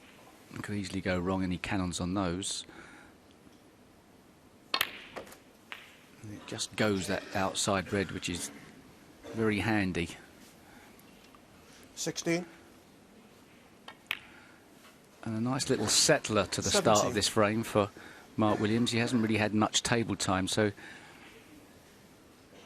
the way this has turned out, just get his arm going.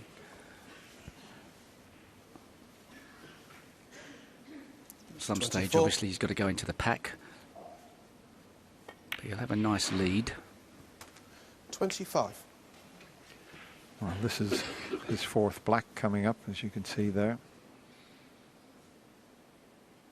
I think he can run through for the black again. 32. Looking at that angle, just about. 33. Getting a little bit more difficult now.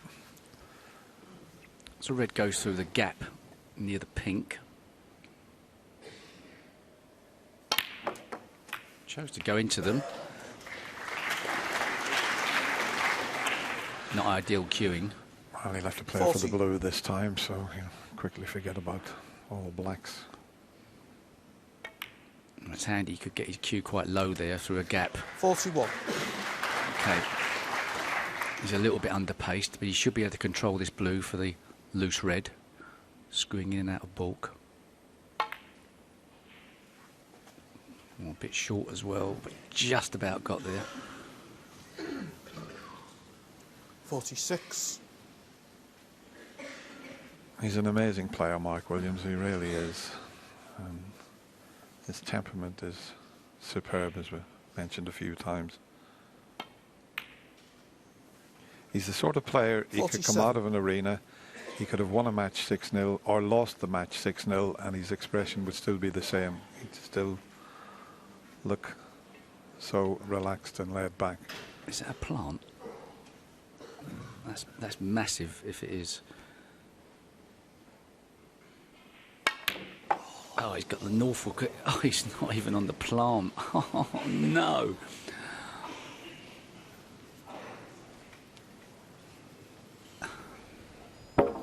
$50. Well, that's so unfortunate because the white has come back no distance at all. And I don't think he can get to that plant that you mentioned, Steve. Not certain. Yeah, because he could squeeze it away from the pocket. But anyway, he's playing the 3-ball plant. There's a gap between those two reds, but it's risky to play it now.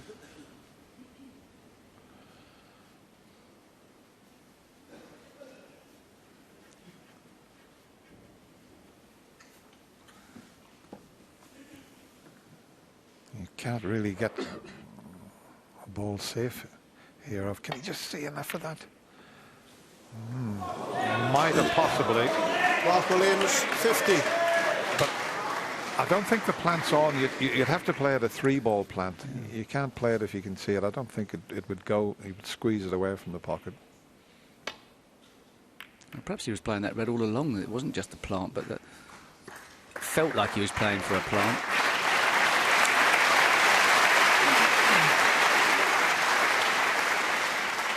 Well, Mark Williams is now going to be forced, I think, to go up and down the table off the top cushion and try and thin snick one of those 3 reds in a line.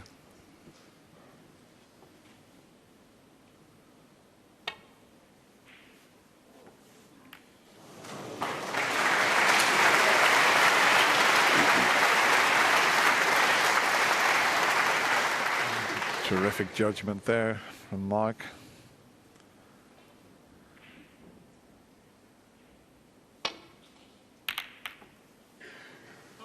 Now he's pushed one over the pocket and he hasn't covered it.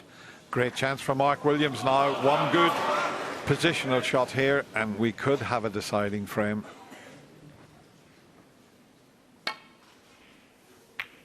Oh, he played it. He played the shot with loads of drag and bottom. He was walking. He thought he got it.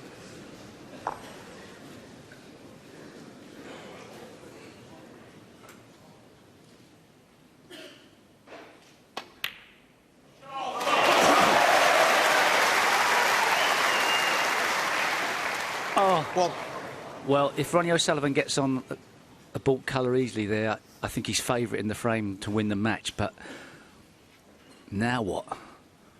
Green's hard. There's a red begging to be potted over the pocket, though. He's got to strike this well. Oh, how well did he strike that?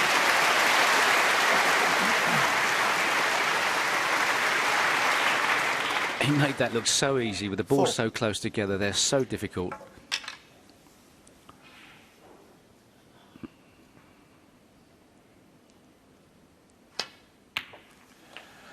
Well, there's not a ball safe on the table. And that missed red from Mark Williams could be so costly.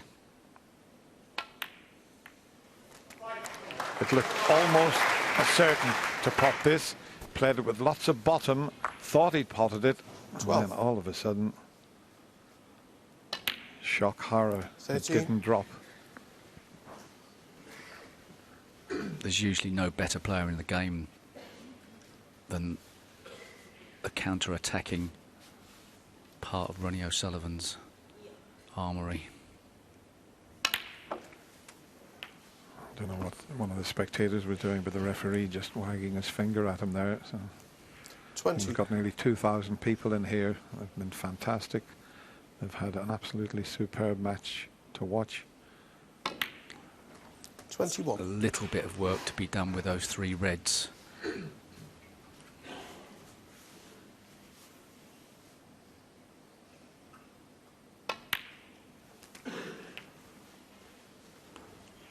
And it's gone deathly quiet now at the Ali Pali.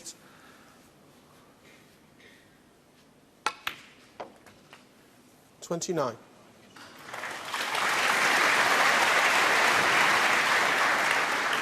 Can't do anything about it. You got to sit and watch and hope that something goes wrong for your opponent. But the way he's played in the three previous frames, breaks of 104, 60, 117. 35. 36.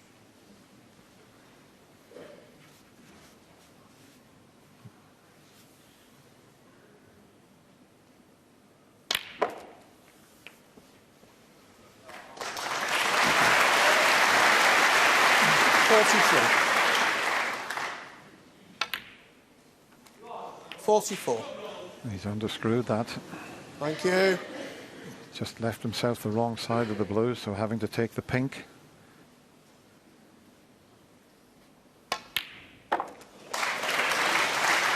Now, what sort of a cannon has he got here? It's not perfect. There's a little bit of in 50. between the middle or the corner. So one more good shot needed here. It's not there. Ronnie O'Sullivan. It's not 50. over just yet. It should have been, but he went slightly out of position there.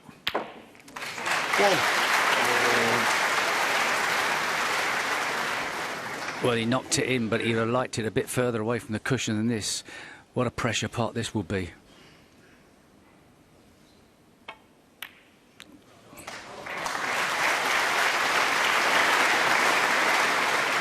One good screw back now. Was he got more of an angle, perhaps? 8. Yeah, one good screw back. 10. Well, it looked like it was all over. What twists and turns we've had in this frame. 13. Mark missed that sitter of a red. Ronnie looked like he was going to clear up and clinch the match, but we could have a decider. John Parrott gets his wish. 17.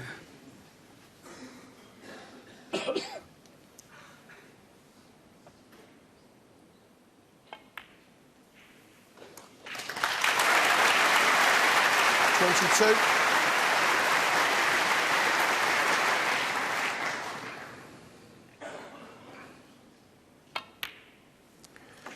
28. Absolutely fantastic from Mark Williams. As the black goes in, the scores are all square. Who's going to go through to the next round? That's the big question. We've got a deciding frame. It's 5 frames all. Well, we had all sorts in that particular frame. Mark looked like he was going to clinch it quite comfortably. He had a red right over the pocket, played it with a lot of drag. Ronnie thought the frame was over at that stage, and when he missed the shot, we'll show you here, played it with lots of bottom. He was going to finish nicely on the black, thought it was in. He was on his way around the table, and then all of a sudden at the last minute, whether the white drifted or the little bit of side affected, look, stopped in his tracks, and Ronnie looked certain then to win the match. He was flying, and then just ran slightly out of position, Steve. Yes, he was the wrong side of the blue, had to take the pink. It looked like he played an excellent pink. Swung it round off 2 cushions, but collided with the red and left this cuttable red. I think everybody expected him to get it, but he had to try and control the cue ball as well. I thought it was a good strike, but it certainly went to the far jaw, and Ronnie would have known that was not in. Mark Williams then made sure of the red over the pocket and potted an excellent black and cleared them. Well, great style, really, under pressure conditions. Superb match. 11th and final frame. Ronnie O'Sullivan to break.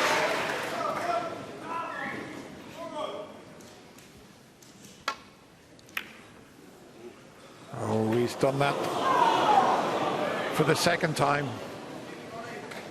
The break-off shot catching the blue, but at least it's not going to be costly because the black's not available. There's a possible pot we'll show you. Just hitting it too thin. It's a big shot to take on, especially if he's got to use his extension there to pot this red and screw back for a baulk colour. Maybe it's a bit of a stretch.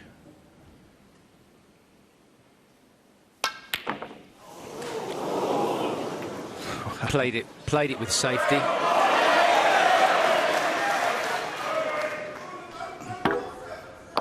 Thank you.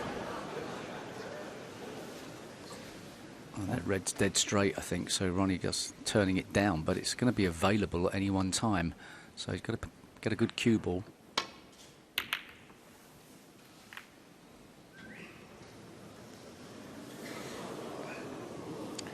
Well, he's left that red that you mentioned, and there is a path round the back of the black, and Mark Williams will take it on, that's for sure. But tensions are rising, and he's got away with it. The red's going to run safe. Welcome to the twilight zone. Oh, there's nothing like a twitching last frame. Well, this is potable, but it's going to be some sort of shot to get on any colour at all. It's not worth playing, really. This is time for a clear mind. Surely this doesn't cut in. Surely it's a safety shot. Wait, is he playing the cut? It's off the cushion. Well, didn't like that much. I thought the safety shot was nailed on, but it's going to be hard to make a break with the blue off the spot at the moment. Wow, what sort of power can he generate here? Oh, he threw everything into it. One. What a great shot. What a great shot that was.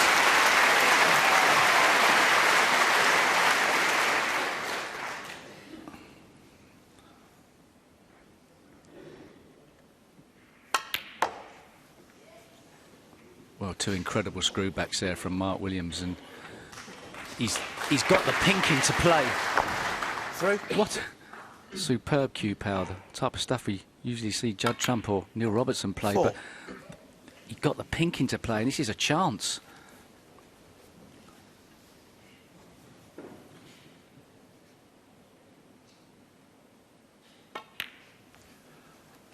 And still, he looks as cool as a cucumber out there, but inside there's got to be a little bit of tension and a few butterflies 10.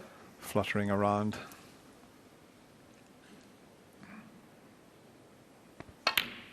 As mentioned earlier, the last time they met, these players, 11. 2014 quarter-final of the International Championship, Mark 165. He played for the blue there, but he's actually now giving himself a chance, should he want to open the pack up. I don't think he'll... He's betwixt and between thinking about whether to play to open the pack. Went in softly, could be that... he didn't go in hard enough. He should have committed more. Does it go in the middle, though? Oh, if it does, 15. He can get on the pink. He might be okay. Perhaps he knew that.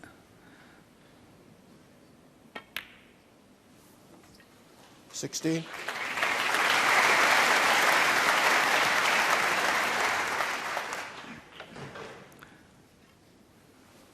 You can see the look in his face. He's fired up, completely fired up. He's got to be careful with this one. Which he was, but he's just let the white ball run away. It's cuttable, this red, but he's no control on the cue ball.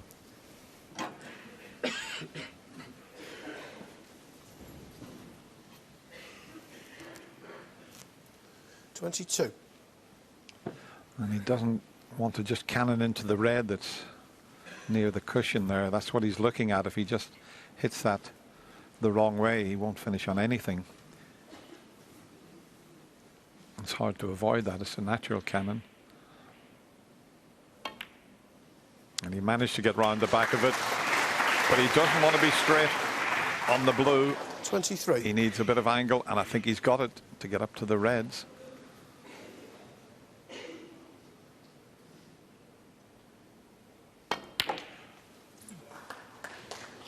No.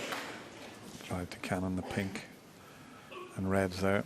I said Mark was as cool as a cucumber. I know 28. there's one person in the arena, his wife Jo's here with him, and she won't be as cool as a cucumber. A delightful lady, and the three boys are at home. They'll be watching this. Mark Williams, 28.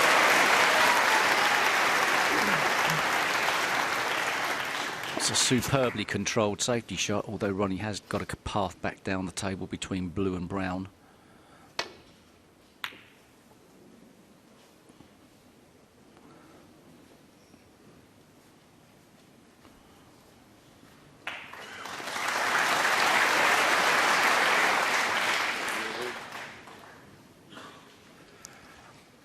We did manage to find Jo. That's her in the audience there.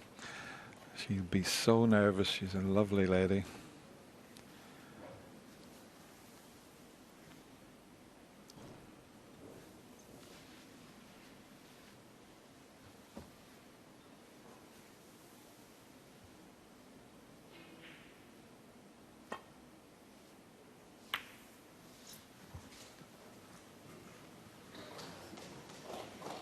Ronnie will be happy to, I assume, will be to get this red away from the black. Screw to the top cushion. Has he got the snooker? He's very quickly there to see.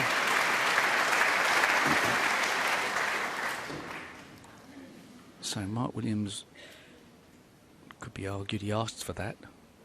Perhaps he saw he had no other chance of safety, so...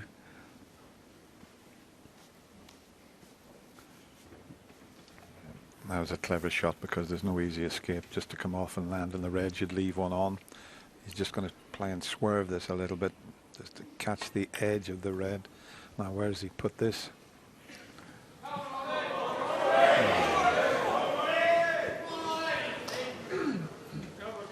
Well, he must have been in severe trouble to have to risk that type of shot. Great strike. He's on the green, is he? What a superb strike that was. Didn't look much, but off the cushion. Oh, he's not sure he can get to it. Then it's just the roll-up. Small reprieve for Mark Williams, because Mark can probably... Ronnie O'Sullivan, 1. ...find a way into the pack to keep things contained.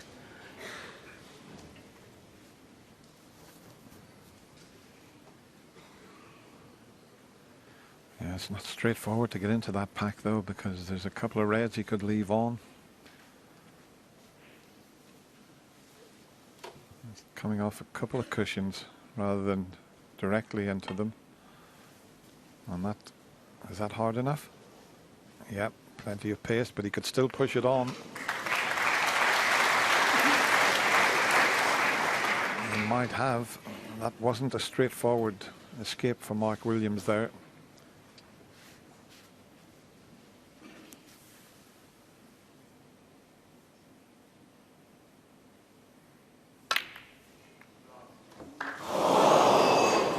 Wow, how close was that?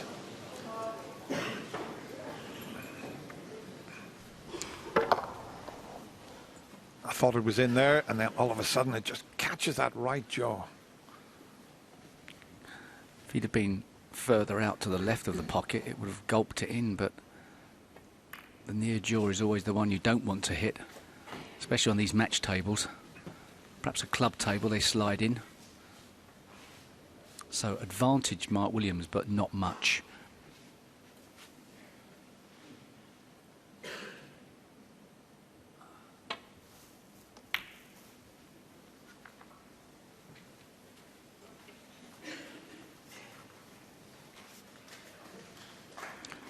I like that shot a lot.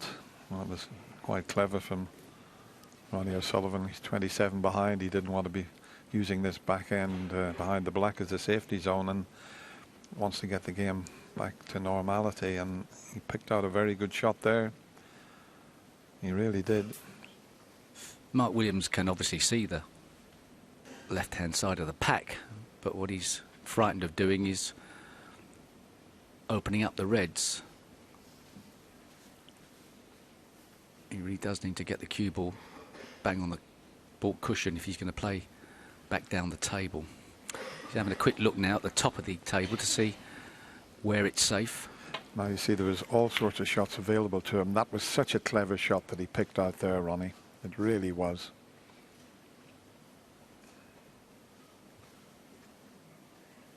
I'm not sure if Mark Williams is considering playing a very slow half ball or thin snick to keep it onto the top cushion.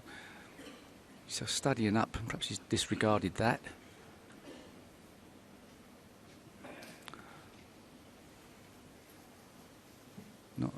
It's a weird plant to be even considering. I think he's just got to play a half ball safety and hope he doesn't open the reds up. I can't see any other shot. The cue ball's going to come back down to roughly behind the yellow, and he's just got to hope the balls don't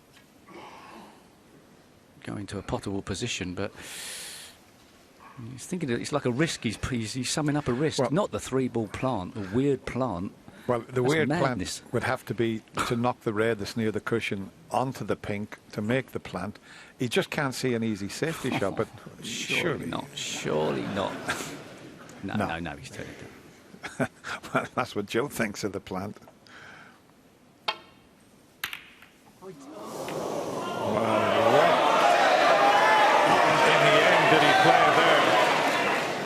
That was definitely the wrong choice.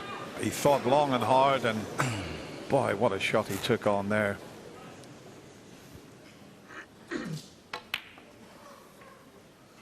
Well, it was always pushing to the top cushion.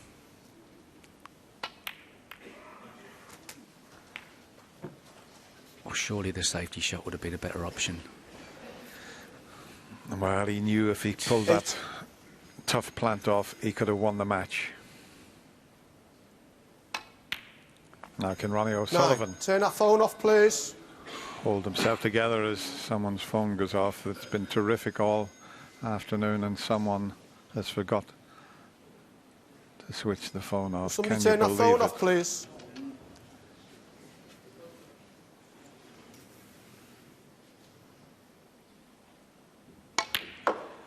Yeah, I was just going to say, if Ronnie O'Sullivan can just keep himself together here. 12. It seems a strange thing to say 13. with a player like Ronnie O'Sullivan and all that he's won in the game, but even the greatest player in the game suffers from a little bit of pressure at times. He might well need that last red on the side cushion.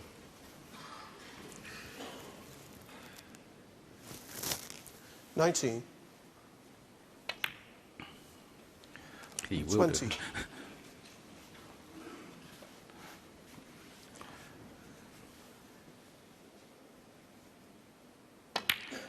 Well, everyone was looking forward to this match. They were looking forward to Ronnie O'Sullivan coming back after that 8-month layoff. But I didn't think we were going to get 28. a fabulous match like this. It really has been very special.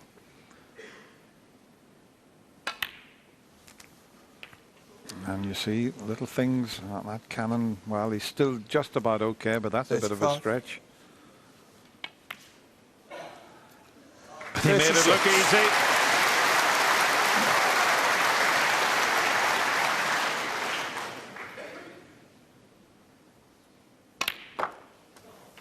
It's fascinating to see how he goes about moving that difficult red that Steve mentioned. 43. Well, he's got he can get an angle on the second last red and flick it into play and be guaranteed on a balk colour. It's as simple as it could be, really. Under the circumstances, he's still got to play the shot right, but perhaps a little bit wider than he would have wanted. But if he can 50. at all flick this red into play, he will do.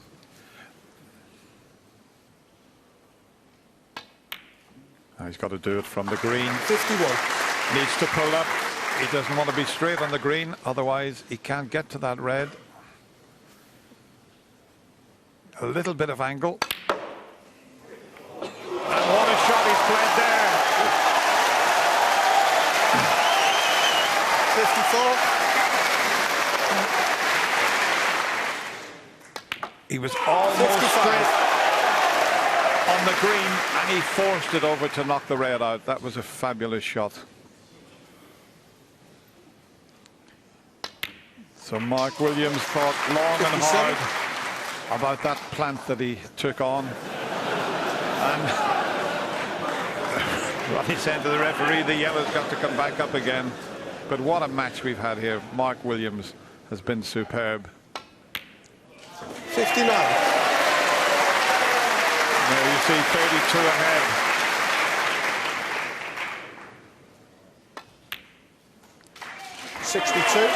And Ronnie now will play the winner of Mark Selby and Ricky Walden. They play this evening. Doesn't matter about the brown.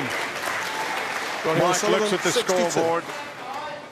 He's deciding whether to go and shake hands. He's having a think. He's coming over to... No, he's not finished quite yet, but the Rocket is in the next round.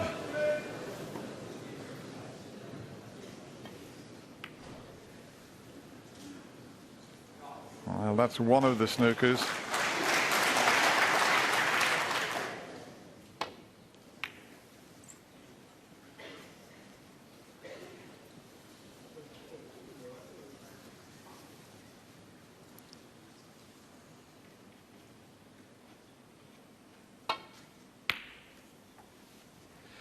Well, the brown's heading over the corner pocket. He needs 4 snookers at the moment. It's been 3 years since Mark's been here in the Masters. He doesn't want to leave just yet.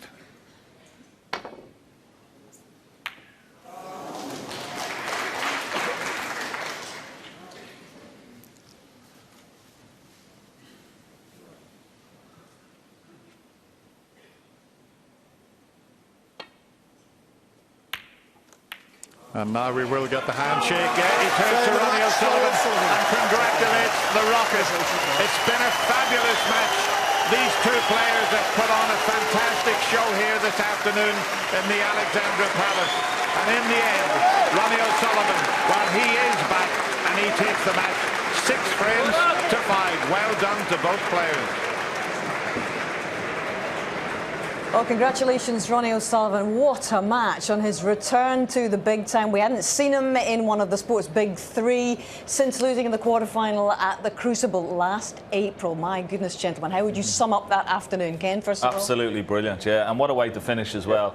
I mean, we were all hoping it'd go to the last frame, but what a last frame, and what a clearance as well. I mean, Mark was in such a precarious position there, took the, you know, a dangerous plan, that has to be said, particularly when he had a little bit of a lead, but he thought it was on. If it went in, he would have won the match. He missed it, and Ronnie O'Sullivan went on. But what a fantastic clearance under pressure. Great composure from Ronnie to do that. Absolutely brilliant, and there he is himself. There he is. Congratulations. Welcome back. Wow. Now, what, 8 months out of the heat of competition in the big events, and you come back to a final frame decider.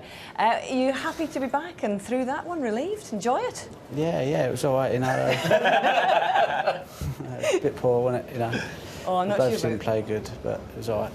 It wasn't poor from our perspective, Ron, because it was a thoroughly entertaining afternoon. Just tell us through the process of that match. You were 2-0 in front, and then suddenly Mark hits you with 4 in a row, and your back's against the wall for a bit there. Yeah, I mean, I fluked to green to go 2-0, so, you know, he could have won that one, but, you know, I don't know, I think when I was 4-2 down, I thought I had nothing to lose, so I started to loosen up a little bit, and a few started to go in, and obviously the pressure was back on Mark again, so, but we both missed a lot of balls out there today, so a bit lucky to get through, really. Well, he forced the final frame decider. It was all very twitchy in the end. When you're sitting in there and you know that the pressure's on, did you enjoy being in that atmosphere again? I didn't really feel nervous, to be honest with you.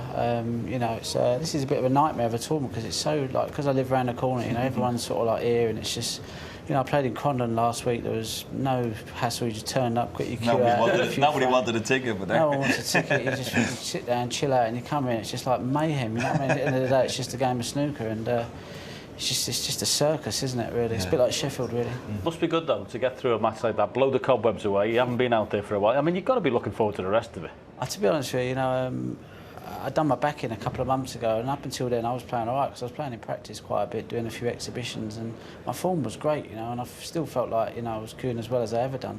Since I've done my back, I've not been able to get on the shot properly. I'm queuing around corners, mate. Sort of like, that miscue there. Tell you what, you queue around corners very well. That miscue, I had no finish on my shot, you know, and it's just. You know, but I just managed to wangle that one today. In all seriousness, this herniated disc that you've been talking about, is it causing you a real problem? Well, I'm not in pain. Since then I haven't really been able to get on the shot properly, and I'm not sure whether there's something there that's I'm out of balance. And John and Ken will tell you that you know, if you're just slightly off.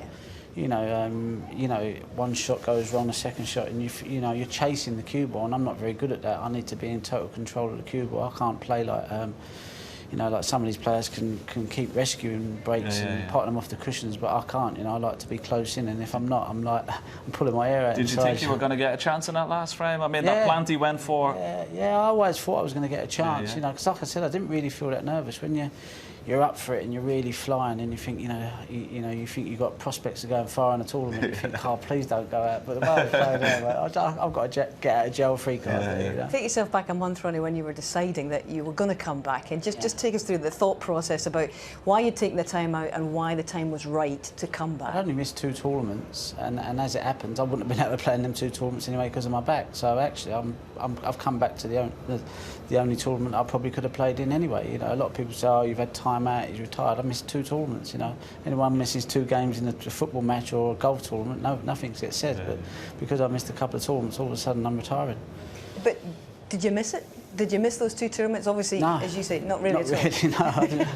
Even though you were defending those those yeah, tournaments. no, listen, I didn't really miss it, you know. And if I carry on playing like that, I won't be missing it at all, you know. So unless I play well and start flowing a bit, there's no joy in it for me. So I've had a lean 18 months really. I haven't really done much since I won the UK, you know, a couple of quarters here and there. But that's nothing, you know, it's nothing to be happy about, I suppose. So how close to your best do you reckon you are then? Miles away, miles away. But listen, I'm just pleased to have won a match. match, got in, and if you start winning matches, picking up momentum, then you've got a chance for it to click. But you know, it's always nice to get a really close game though to start you off, isn't it? Because you played a lot of games, you come through a really tough match, 6-5. You know, the next game. Yeah, I mean, listen, I always think nowadays, unless you're playing really well, you ain't going to win tournaments. Unless you're Selby, I mean, he can win playing bad because he can make it really hard for you and can grind it out. But I'm not that type of player, you know. I'm not going to make it hard for someone. If I'm scoring and I've got my potting boots on, then, you know, I'm going to have a chance. But if I ain't, then, you know, I'll just get picked off, you know. I should have lost that match today, really. I mean, if Mark would have had a bit more clinicalness about him, he would have probably got through, and he'd probably be really disappointed to have lost that match. But I got lucky.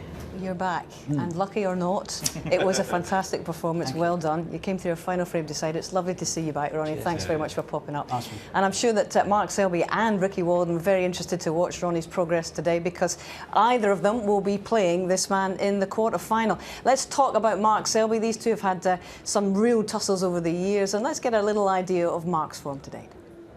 I played him a few years ago, I think, when it was at Wembley. I think Ricky won the wildcard match, and then we played each other.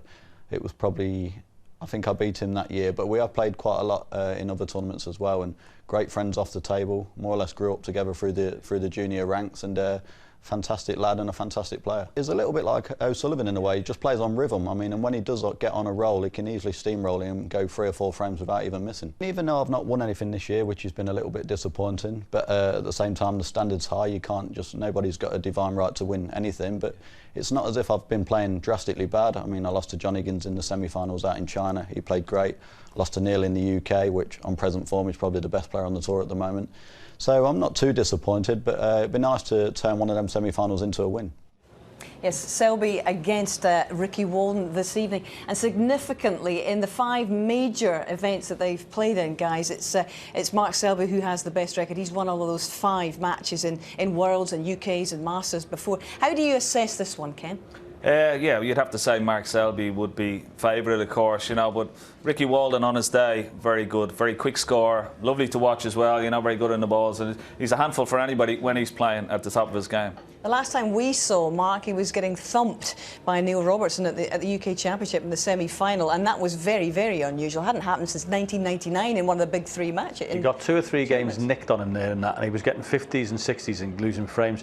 He's just got to up his scoring slightly. If he gets back to the Hoover Selby, he could go very close. We shall see. Gentlemen, what a fascinating afternoon it's been. I really hope that you at home have enjoyed it as well. Don't forget that Jason will be here with the highlights of tonight's matches a little bit later on, 12:05 in fact, just after the witching hour.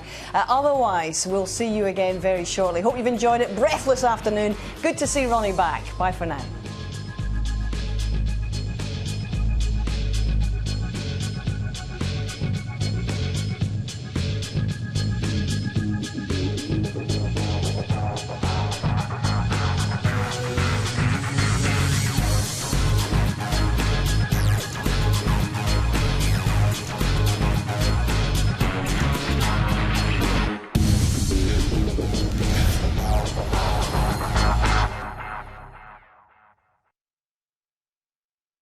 Would you like to avoid paying tax completely legally? So no one pays tax here? No one pays taxes. BBC Two shows you how to do it. I'd like to take you all offshore to legally avoid tax. Is he licensed to print cash? And how not to do it. This is the black market. Middle-class people doing this. All you need to know about tax avoidance and Britain's black economy.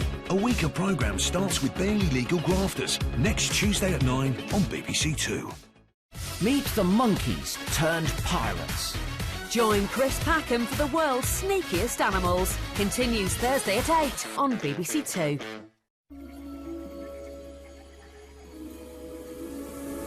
You've just had an exciting final frame decider and an early finish to this afternoon's Masters snooker between Ronnie O'Sullivan and Mark Williams on BBC Two. Well, that's given us time for some additions to the schedule. Flog It is at 5:15. First, Journey Along Our Coast.